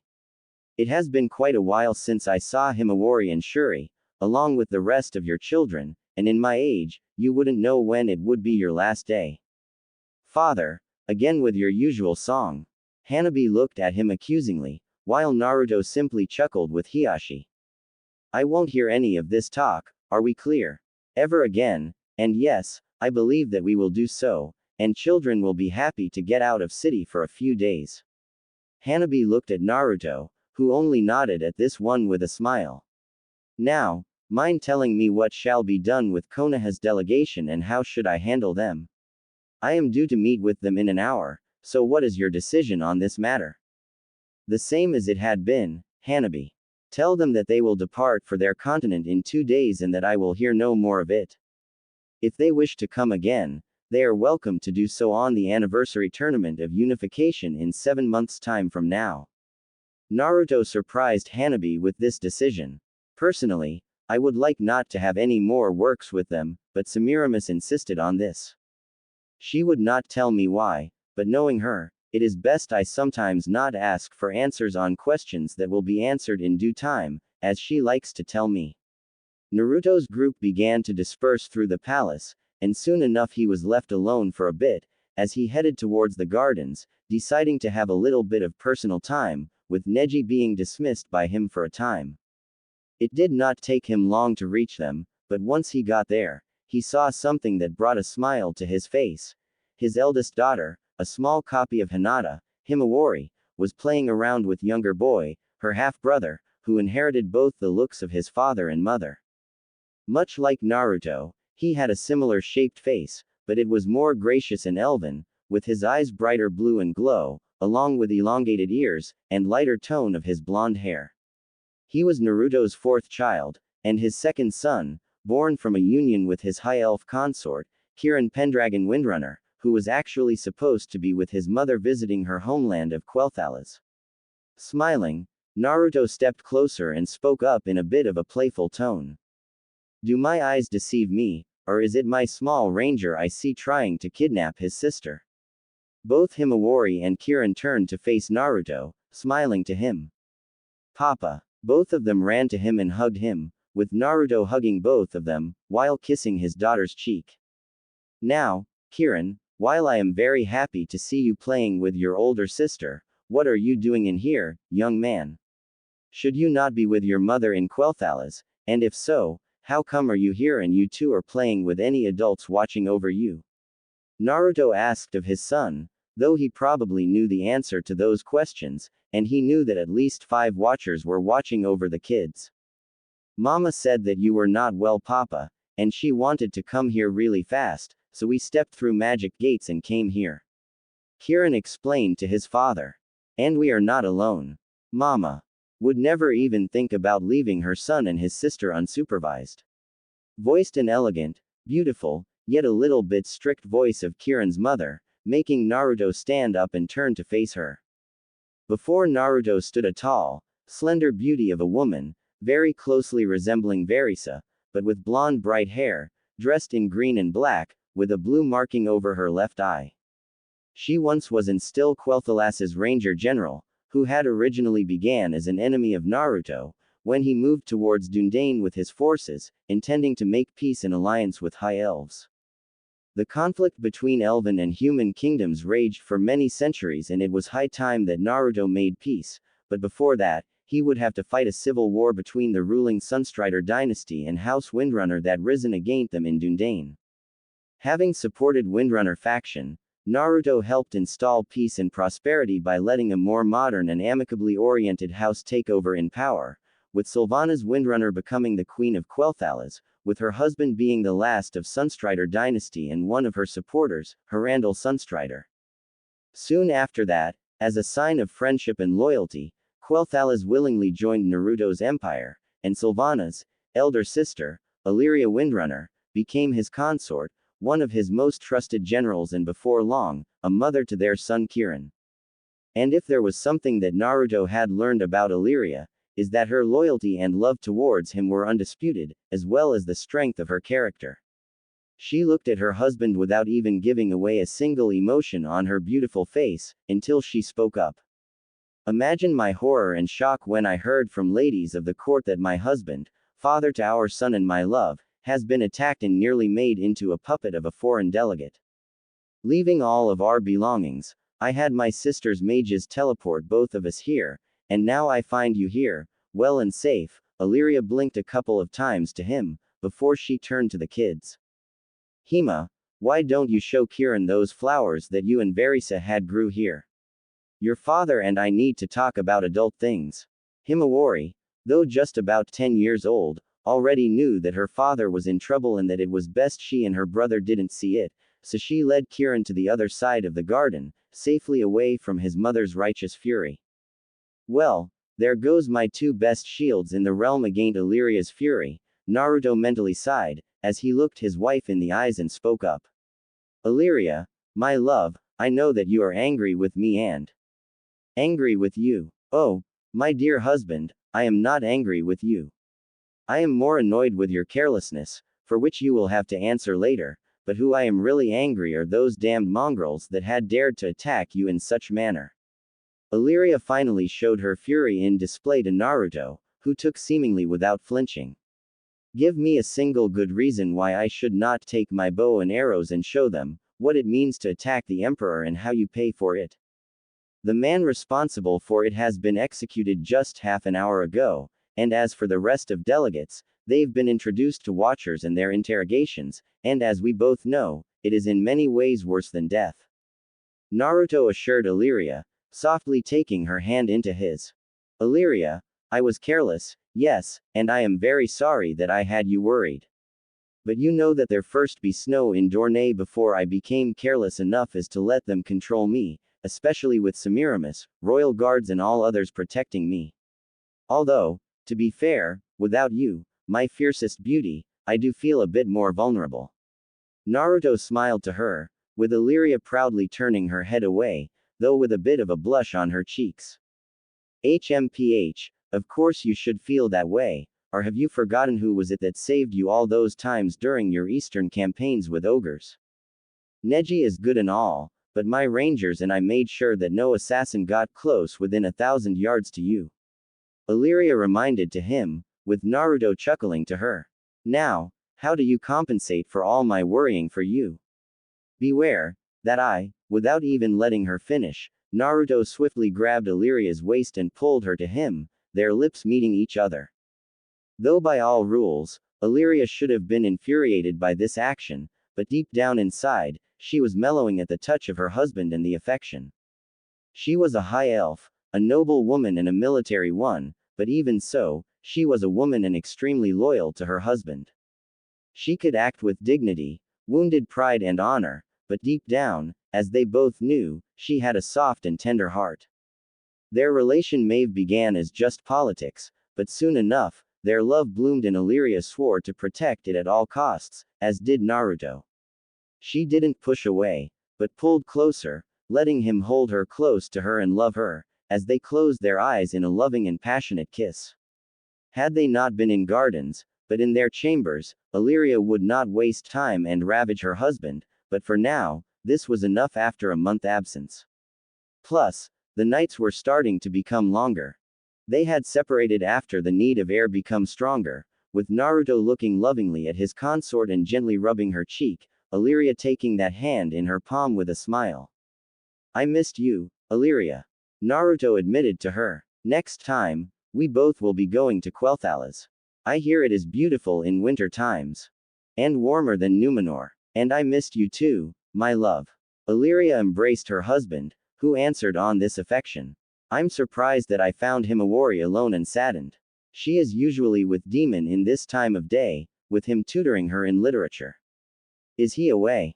He is. Demon and Urza had departed from Numenor to Dorne, having been invited by Doran, and after that he decided to find out what has happened with the payments from Westerosi kingdoms, since they are long overdue. He should be in King's Landing now. Naruto told her, with Illyria looking at him with a troubled look. Illyria, what is wrong? Naruto, while was at my sister's court, one of merchant captains came to the court and told that there is a civil war going on in Westerosi kingdoms. Naruto immediately widened his eyes at this one. According to him, House Lannister is invading Riverlands and that Lady Stark had taken one of Lannisters as a prisoner for something. The war is contained within Riverlands, but with Lannisters practically ruling the landing. Your Imperial Majesty, milady, pardon the interruption. Both Naruto and Illyria turned their heads and saw Arthur Dane standing before them. Her Imperial Majesty requests your immediate presence in the throne room. There is a guest from Westerosi kingdoms, wishing for an audience with you. Do you know who is this visitor, Sir Arthur? Naruto asked of him with the knight nodding. I do. He is one of the knights of the Ebon Blade and Ned Stark's son, Jon Stark, whom you legitimized by your personal edict. Naruto remembered him well, as he had become a student to one of Naruto's closest friends among those knights, Jeor Mormont. In the West, with so many types of magic, many orders and organizations have arisen to regulate their usages and to serve many other purposes. One of the eldest and most respected is the Order of the Ebon Blade, founded long before the days of the First Empire and even Westerosi kingdoms. This order had been created by first men, Magi of North, local magical populace and even black dragons is to combat and defeat an extremely powerful enemy from the north of North, the White Walkers as they were known. Those creatures commanded the powers of the ice, wind, and death itself, raising literal hordes of dead as their armies, and determined to destroy the world of the Southerners for no apparent reason. Semiramis told Naruto that she had quickly recognized that threat and along with her dragons, she decided to give humans of Westeros a way to battle them, by teaching them a portion of the Walkers' magical abilities and teaching them to fight them. And so was born the Order of the Ebon Blade for their black as night swords and the fact of them wearing black armor and clothing, and these men proved to be devastatingly effective against the Walkers, and with the help of dragons, they were exterminated forever. After that had been done, Order had not disbanded, instead becoming defenders of the realm from magical threats, monsters and many other threats. In many ways, they were similar to Order of Argent Hand, to which Naruto was a member, but Knights of Ebon Blade used their own ways of magic and generally were neutral in squabbling of the kingdoms. Naruto, as the emperor, was a supporter of the order and greatly helped them, for which they pledged their allegiance to him. Still, to have a Knight of Ebon Blade so far down south was something really uncommon. And with what Illyria had told him just now, let's hear what he has to say. Naruto agreed, as he went towards the throne room. A few minutes later. Throne room. It didn't take long for Naruto to reach the throne room and take his seat next to Semiramis, who greeted him with a serious look. Naruto looked at Jon Stark, who hasn't changed much since he saw him last. Tall, long black hair, definite Stark features, dressed in black plated armor with furs and a sword strapped to his belt. Naruto spoke up to the young man, who knelt before him. A Knight of the Ebon Blade is always a welcome sight in Numenor. Rise, Esser. Naruto told him, with Jon standing up. Jon Stark, remember your father, Lord Eddard Stark, very well. An honorable and honest man, and a great warrior, according to Esser Arthur Dane and my Lord Commander of Royal Guard, Esser Barristan Selmy. I thank you for your kind words, your Imperial Majesty. My father has always spoken highly of you as well, and he wished to thank you for allowing me to be part of House Stark officially by your edict. It is a great honor you have shown to me. Jon bowed again to him, with Naruto smiling to him. You have shown yourself as a good warrior and honorable man during the Tournament of Unification a year ago. Managing to advance to 1/8 of the finales and even lasting one of the longest times against Lord Gabriel Windrunner is nothing short of most impressive in your age. Naruto commended the young man. There was little reason for me not to give you a status of a legitimate Stark with your qualities and accomplishments. Not to mention that the old Bear Mormont had vouched for you, and he is man with a good eye for good men. Now, Jon Stark, what brings you to our court and why have you requested an audience with us? Your Majesties, as you know, Order of the Ebon Blade is pledged to protecting the realm from inner and outer threats, be they magical or not. Knights of our order swear to be impartial to all lords and kingdoms and serve the greater good of all realms, free from politics and court games. Jon reminded to Naruto and Semiramis of it. Lord Commander Jeor Mormont had pledged the loyalty of our knights to you, as the man who serves the realm and protects it. And though we are impartial to wars of men, he believes that you must know what is going on in Westerosi kingdoms. My consort, Illyria Windrunner, has brought some troubling news about the rumors of a civil war going on out there, between Westerlands and Riverlands. Semiramis looked with troubled gaze in her husband. Tell us, are these rumors true or false, Jon Stark? I am sorry, your Imperial Majesty, but they are the reason why I traveled via teleport here south. These rumors are true. This confirmed the worst fears of Naruto and Semiramis. Some 3 weeks ago, Lady Catelyn Stark had abducted Lord Tyrion Lannister, accusing him of conspiring to kill my younger brother Brandon Stark. She had taken him to her sister to the Vale, and Lord Tywin Lannister called in the banners and marched to Riverlands. Along with that, my father, Lord Eddard Stark in King's Hand, was attacked and nearly killed by a Kingsguard, Jaime Lannister, who fled the city soon afterwards. The Kingslayer, a man without any honor or loyalty, except for himself and his family. Older voice of Barristan Selmy spoke up, drawing the attention of Emperor and Empress. Your Majesties, Arthur Dane and I can confirm that it is something that he would do, as this man holds true only to himself. We will believe in your words, Lord Commander. Semiramis said to him, before she turned to John Stark. Sir John, if what you are saying is true, then why King Robert Baratheon hasn't taken any actions to prevent such chaos, and why have your father, Hand of the King, allowed this to happen? I am sorry, Your Imperial Majesty, but I hold no answers to that. All I know is that Tywin Lannister is ravaging the Riverlands and River Lords have been defeated in several battles. Soon enough, the North will come south to defend its allies, as will the Vale probably. Order of the Aben Blade will not take sides in this war, but Lord Commander wishes to spare the Westerosi kingdoms another destructive war, so he sent me here to tell you this and ask you to regulate this situation before it got out of control. Jon informed Naruto. He trusts that as the Lord Protector of Westerosi kingdoms, you will find the best solution to it all. We thank you for this valuable information, Sir John Stark. Stay and enjoy the hospitality of the capital, as our guest. Sir Alaric, show to Sir John the guest quarters. Said High Elf Royal Guard bowed and led young Northerner through the halls, while Naruto and Semiramis exchanged worried looks. Demon is in the King's Landing, dealing with the small council and King Robert withholding from paying his debts. Naruto informed Semiramis, who nearly widened her eyes at this one. With Lannisters going at the Tullys, and Catelyn Stark holding that Lannister, the capital is going to become a powder keg, and our son is right in the middle of it all. He and Urza need to get out of there immediately. I have someone in the King's Landing, one of my younger sisters. I'll contact her immediately and tell her to get our boy out of there immediately. Semiramis immediately went out of the throne room, to make contact with her sister, while Naruto called to him his royal guards.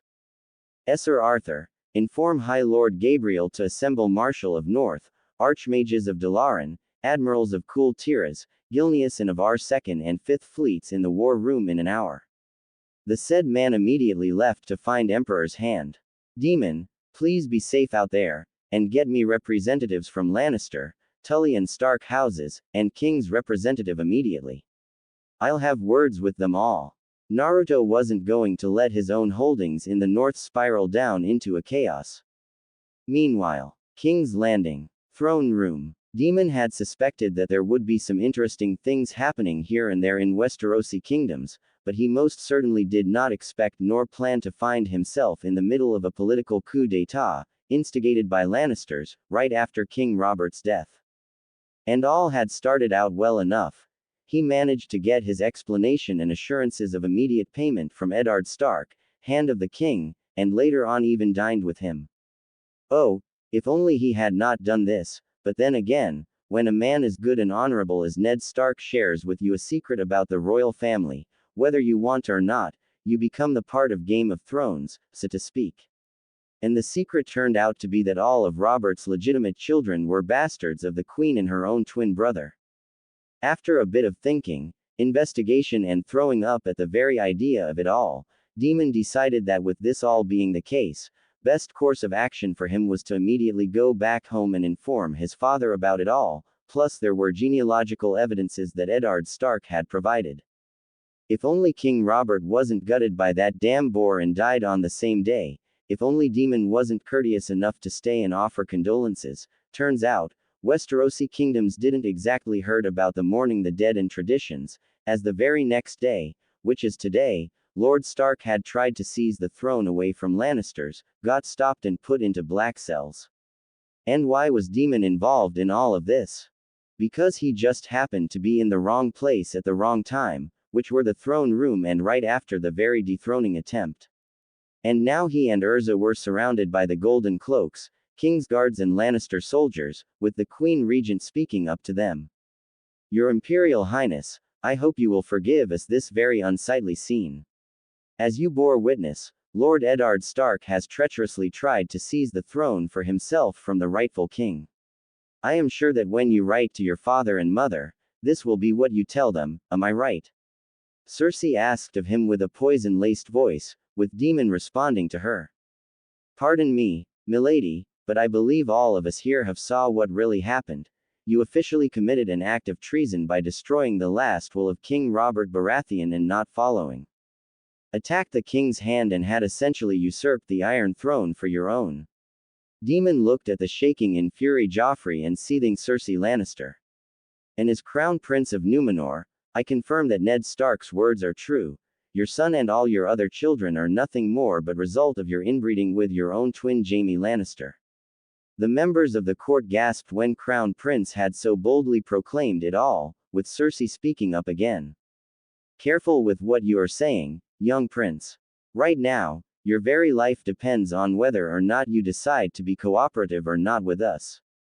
Half-dragons or not, you will either support my son's claim by writing a letter to your father, or we will be forced to inform him that Hand of the King, Ned Stark, had conspired with Lord Renly and Stannis to have the Crown Prince of Invaders murdered in his sleep. Cersei dropped all the formalities.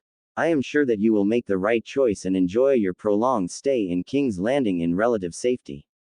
Hoping to make me your hostage and use my father to win you this war.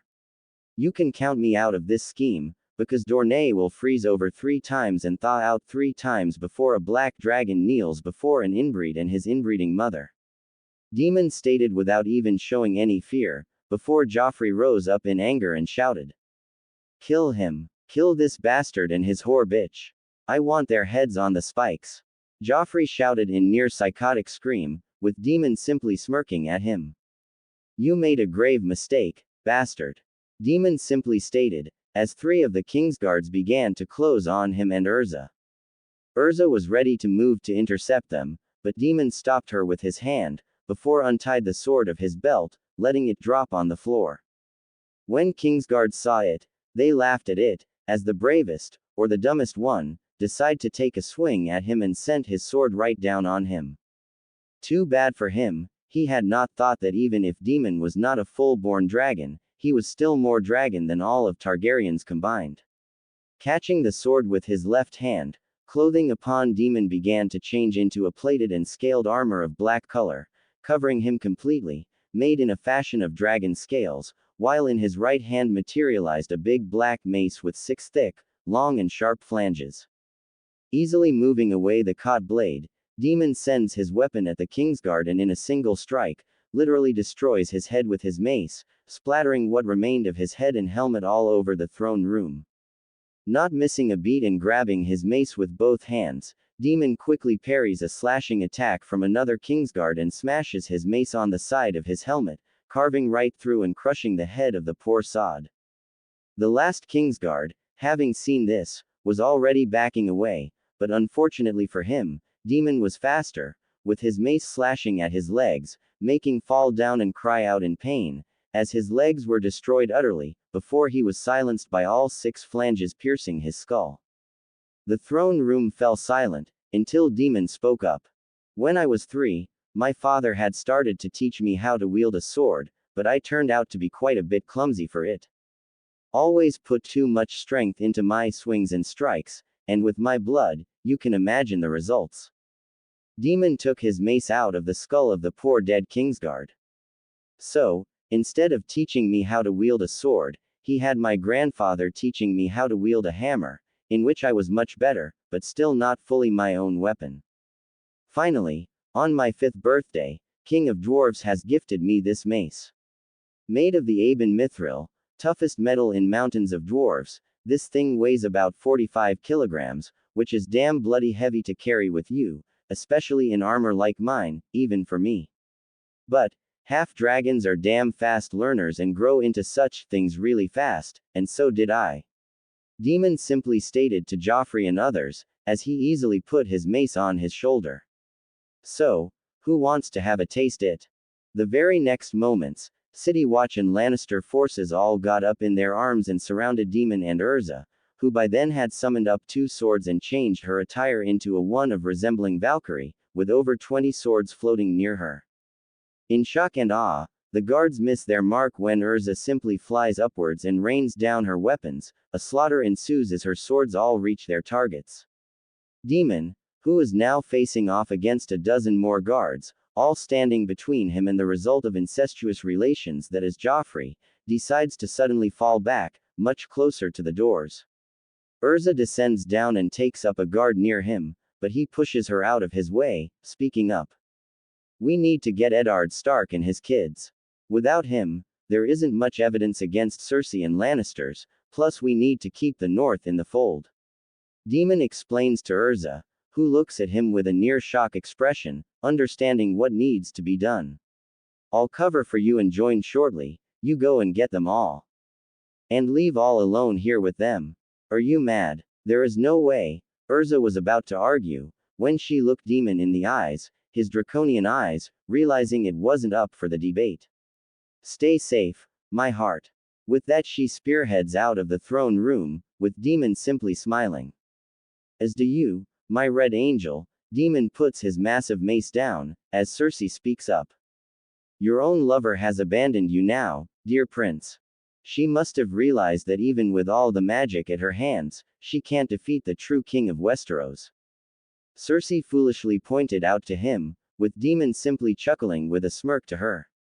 There used to be just 2,000 gold cloaks, but after your father sacked the city, we have now over 15,000 of those and 5,000 soldiers of my father. Half-dragon or not, you can't possibly escape this city, and unless you wish to die in a glorious and foolish way, I suggest that you lay down your arms and accept our terms, Prince Demon. And once all of this foolish madness is done, you will be free to leave, with a good head and as a member of the Baratheon family through marriage. What? Me and that girl Marilla or whatever her name? Demon laughed openly at Cersei. Is this your great and mighty plan to win this war? To have me forcefully married to your inbreed of a daughter, and have my father march his armies against Tullys, Starks, Baratheons and all others, while you carefully plan the death of my father and mother, so that you could rule my father's empire through that girl. Is that what your plan is? Well, lady, let me tell you something. You have made the worst mistake in your life. I could say the same about you, having marched here like you own us all. A bastard of a dragon and some foreign refugee, with not an ounce of noble blood in him, and now you dare to parade yourself like a king. Cersei discarded all manner of politeness. The Targaryen dynasty was filled up by all manners of dragons, and where are they now? The dragons here in Westeros had died 100 years ago, which means they are not invincible, and you aren't even a full-blooded one at that. The Targaryens did not mate with any dragons and only the earlier members of them knew real magic. And as for those dragons you speak of, those were just Westerosi wyvern, a distinct and distant relative of a common wyvern, bred through magical experimentations by Aegon and his sisters, giving them the fire breath and somewhat closer appearance to dragons, but even they were but pale imitations of a true dragon. At those words, the air had suddenly began to become hotter, especially around Demon, as a strange glow traveled from his stomach and into his throat, as he smiled a vicious and draconian smile. Let me show you what a real dragon can do. And with that said, he jerked a little bit back with his frame, before he opened up his mouth and unleashed out of it a pure, destructive and massive wave of most powerful fire. Even if he was not a full-blooded and grown dragon, Demon was still a half-dragon, with blood of strongest black dragons running through him, as he was the son and grandson of two aspects of blacks, and he, according to his mother, had inherited his grandfather's extreme power in fire. And with a roar of a true dragon, he unleashed it on Lannisters and gold cloaks, instantly turning them and all that stood close to them to ashes. The flame's intensity was so great, that closest two stone pillars literally began to melt down with the floor. The direction of this breath was one of Joffrey and Cersei, who had managed only by the last second to get out of there, with some other more wise people. However, while they were safe, the Iron Throne of Westeros was not, as the black and rotting swords melted once again and soon enough, the very seat and symbol of power for which almost all of Westerosi lords had strived for, was turned into a black, melted and steaming mess of destroyed steel. Demon closed up his jaws as he saw that not only did he melt the Iron Throne, but he even burned through the wall behind it, creating a literal melted hole in the wall. Deciding not to linger any longer in the place, Demon, being led by his dragon senses, left it and headed right towards where Urza would be. He could sense her presence closing in, And although there were more than a few interested persons to try and kill him, Demon made sure they didn't via crushing them with his mace. After about 10 minutes of looking around and literally smashing his way through the guards, Demon manages to find Urza, in her usual cloths, with Eddard Stark, his daughters, and someone he did not recognize. It was a woman in a red and violet dress, with long black hair and similar to his and his mother's golden eyes. But that was not what had made Demon stop in his tracks, no. It was the very sense of this woman's power, which by his estimates, was just a couple steps below his mother's and dwarfed his own and Urza's power combined and tripled. Even though disguised, Demon could clearly see one thing with this woman. She was a full-blooded and a mature dragon. She looked towards Demon, smiling up to him. Ah, Demon, so good of you to get here. I was about to go fetch you myself, but then I ran into your mate here with Lord Eddard and his eldest daughter. She said that sent her to find them and little Arya, whom I took in after all hell broke loose here. Clever and wise, my dear nephew. She smiled to him as she spoke up, surprising Demon. Semiramis said that you were a very smart child, and she was not wrong in this statement. If you call me a nephew, then that would mean you are. Where are my manners? The woman giggled almost playfully, before she made a curt bow to him. Lady Katrana Prestor, an aide to the official representative of Imperial Court in King's Landing on heraldic matters, but you may call me by my true name Anixia. Demon's and Urza's eyes widened when they heard that name. I take it that you are also a dragon, Lady Katrana. Eddard sighed, as now revealed dragon nodded to him. Are you a relative to the crown of Numenor in any way? She most certainly is, Lord Stark. Urza spoke up. Anixia is one of younger sisters of Semiramis and is one of the strongest black dragons in the world. She is Demon's aunt by all accounts, and is famous for her interest in blending in with mortal races and walking among them, especially among humans. What can I say? I have a certain fondness for mortals and their lives, as well as how they manage to do so much in such a short time span. Plus, it helps in maintaining world for cataclysms, so what is the harm in mixing up your work and hobby at the same time? Anixia turned to Demon and spoke up to him. I had suspected that there was a coup soon to be in place, but I did not expect things to escalate so fast. Had I known, I would have sent both you and your mate back in Empire as soon as possible, and now your mother has literally ordered me to do so.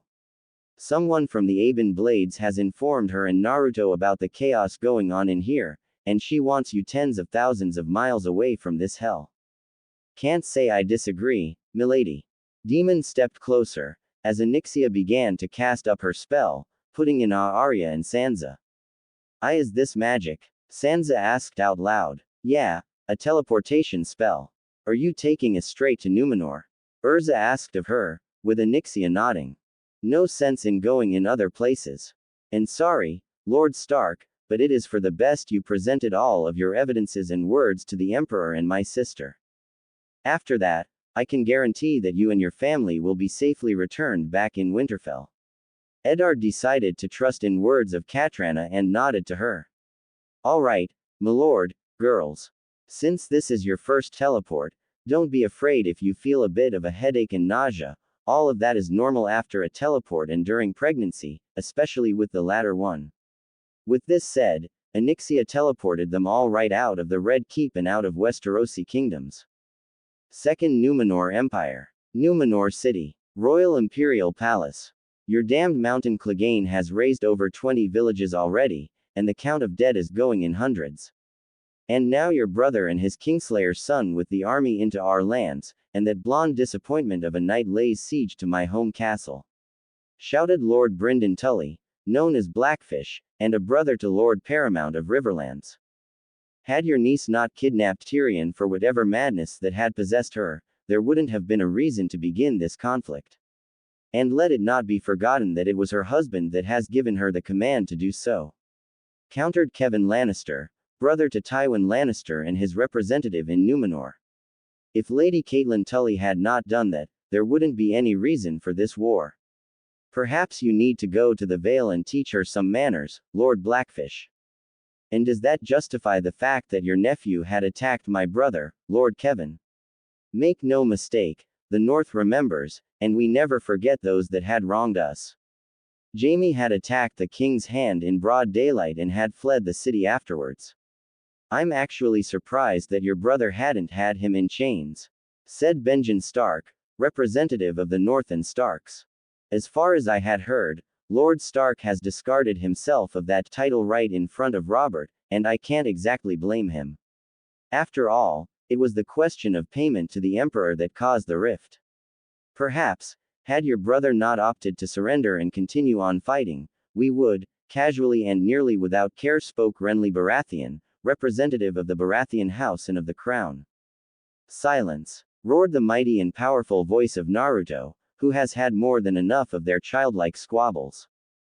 It had been just 15 minutes since they all arrived, and Naruto had already started to question why the hell those people had sent him these persons to represent them. Aside from that and their bickering, Naruto was resolute about ending their hostilities once and for all and return the peace in Westerosi kingdoms. With Robert Baratheon being unable to do so, it now falls to the Lord Protector of the Westerosi kingdoms to do this job for him, even if Naruto had not asked for it. Even if Naruto did not want to deal with this catastrophic mess, he was going to make it right and end all of these conflicts for good, but to do so, he needed to stop Tywin Lannister and his armies from ravaging the Riverlands, along with preventing Starks from entering the war on Tully's side. Naruto knew all too well that Tywin Lannister was not a man of half measures and that he was not someone to simply bow down before him just because of the command. No, that man was ruthless, calculating and powerful, devoid of any empathy and sympathy, left with the cold pragmatism and near-obsessive desire to strengthen the Lannisters' name and secure their legacy. He was feared, so much so, that no lord or of his equal would ever even think about opposing him, fearing for their life and with a good reason. As a ruler himself, Naruto knew that fear had its uses, but Tywin completely built his house and their prestige around a core concept of others fearing him, not House Lannister as a whole. When Tywin dies, House Lannister will be left without their main source of power, besides their gold, and when that happens, many will probably want to get their due from Lannisters for what Tywin did to them. And along with that, Naruto knew and understood that a ruler inspiring only fear will make himself more enemies than allies.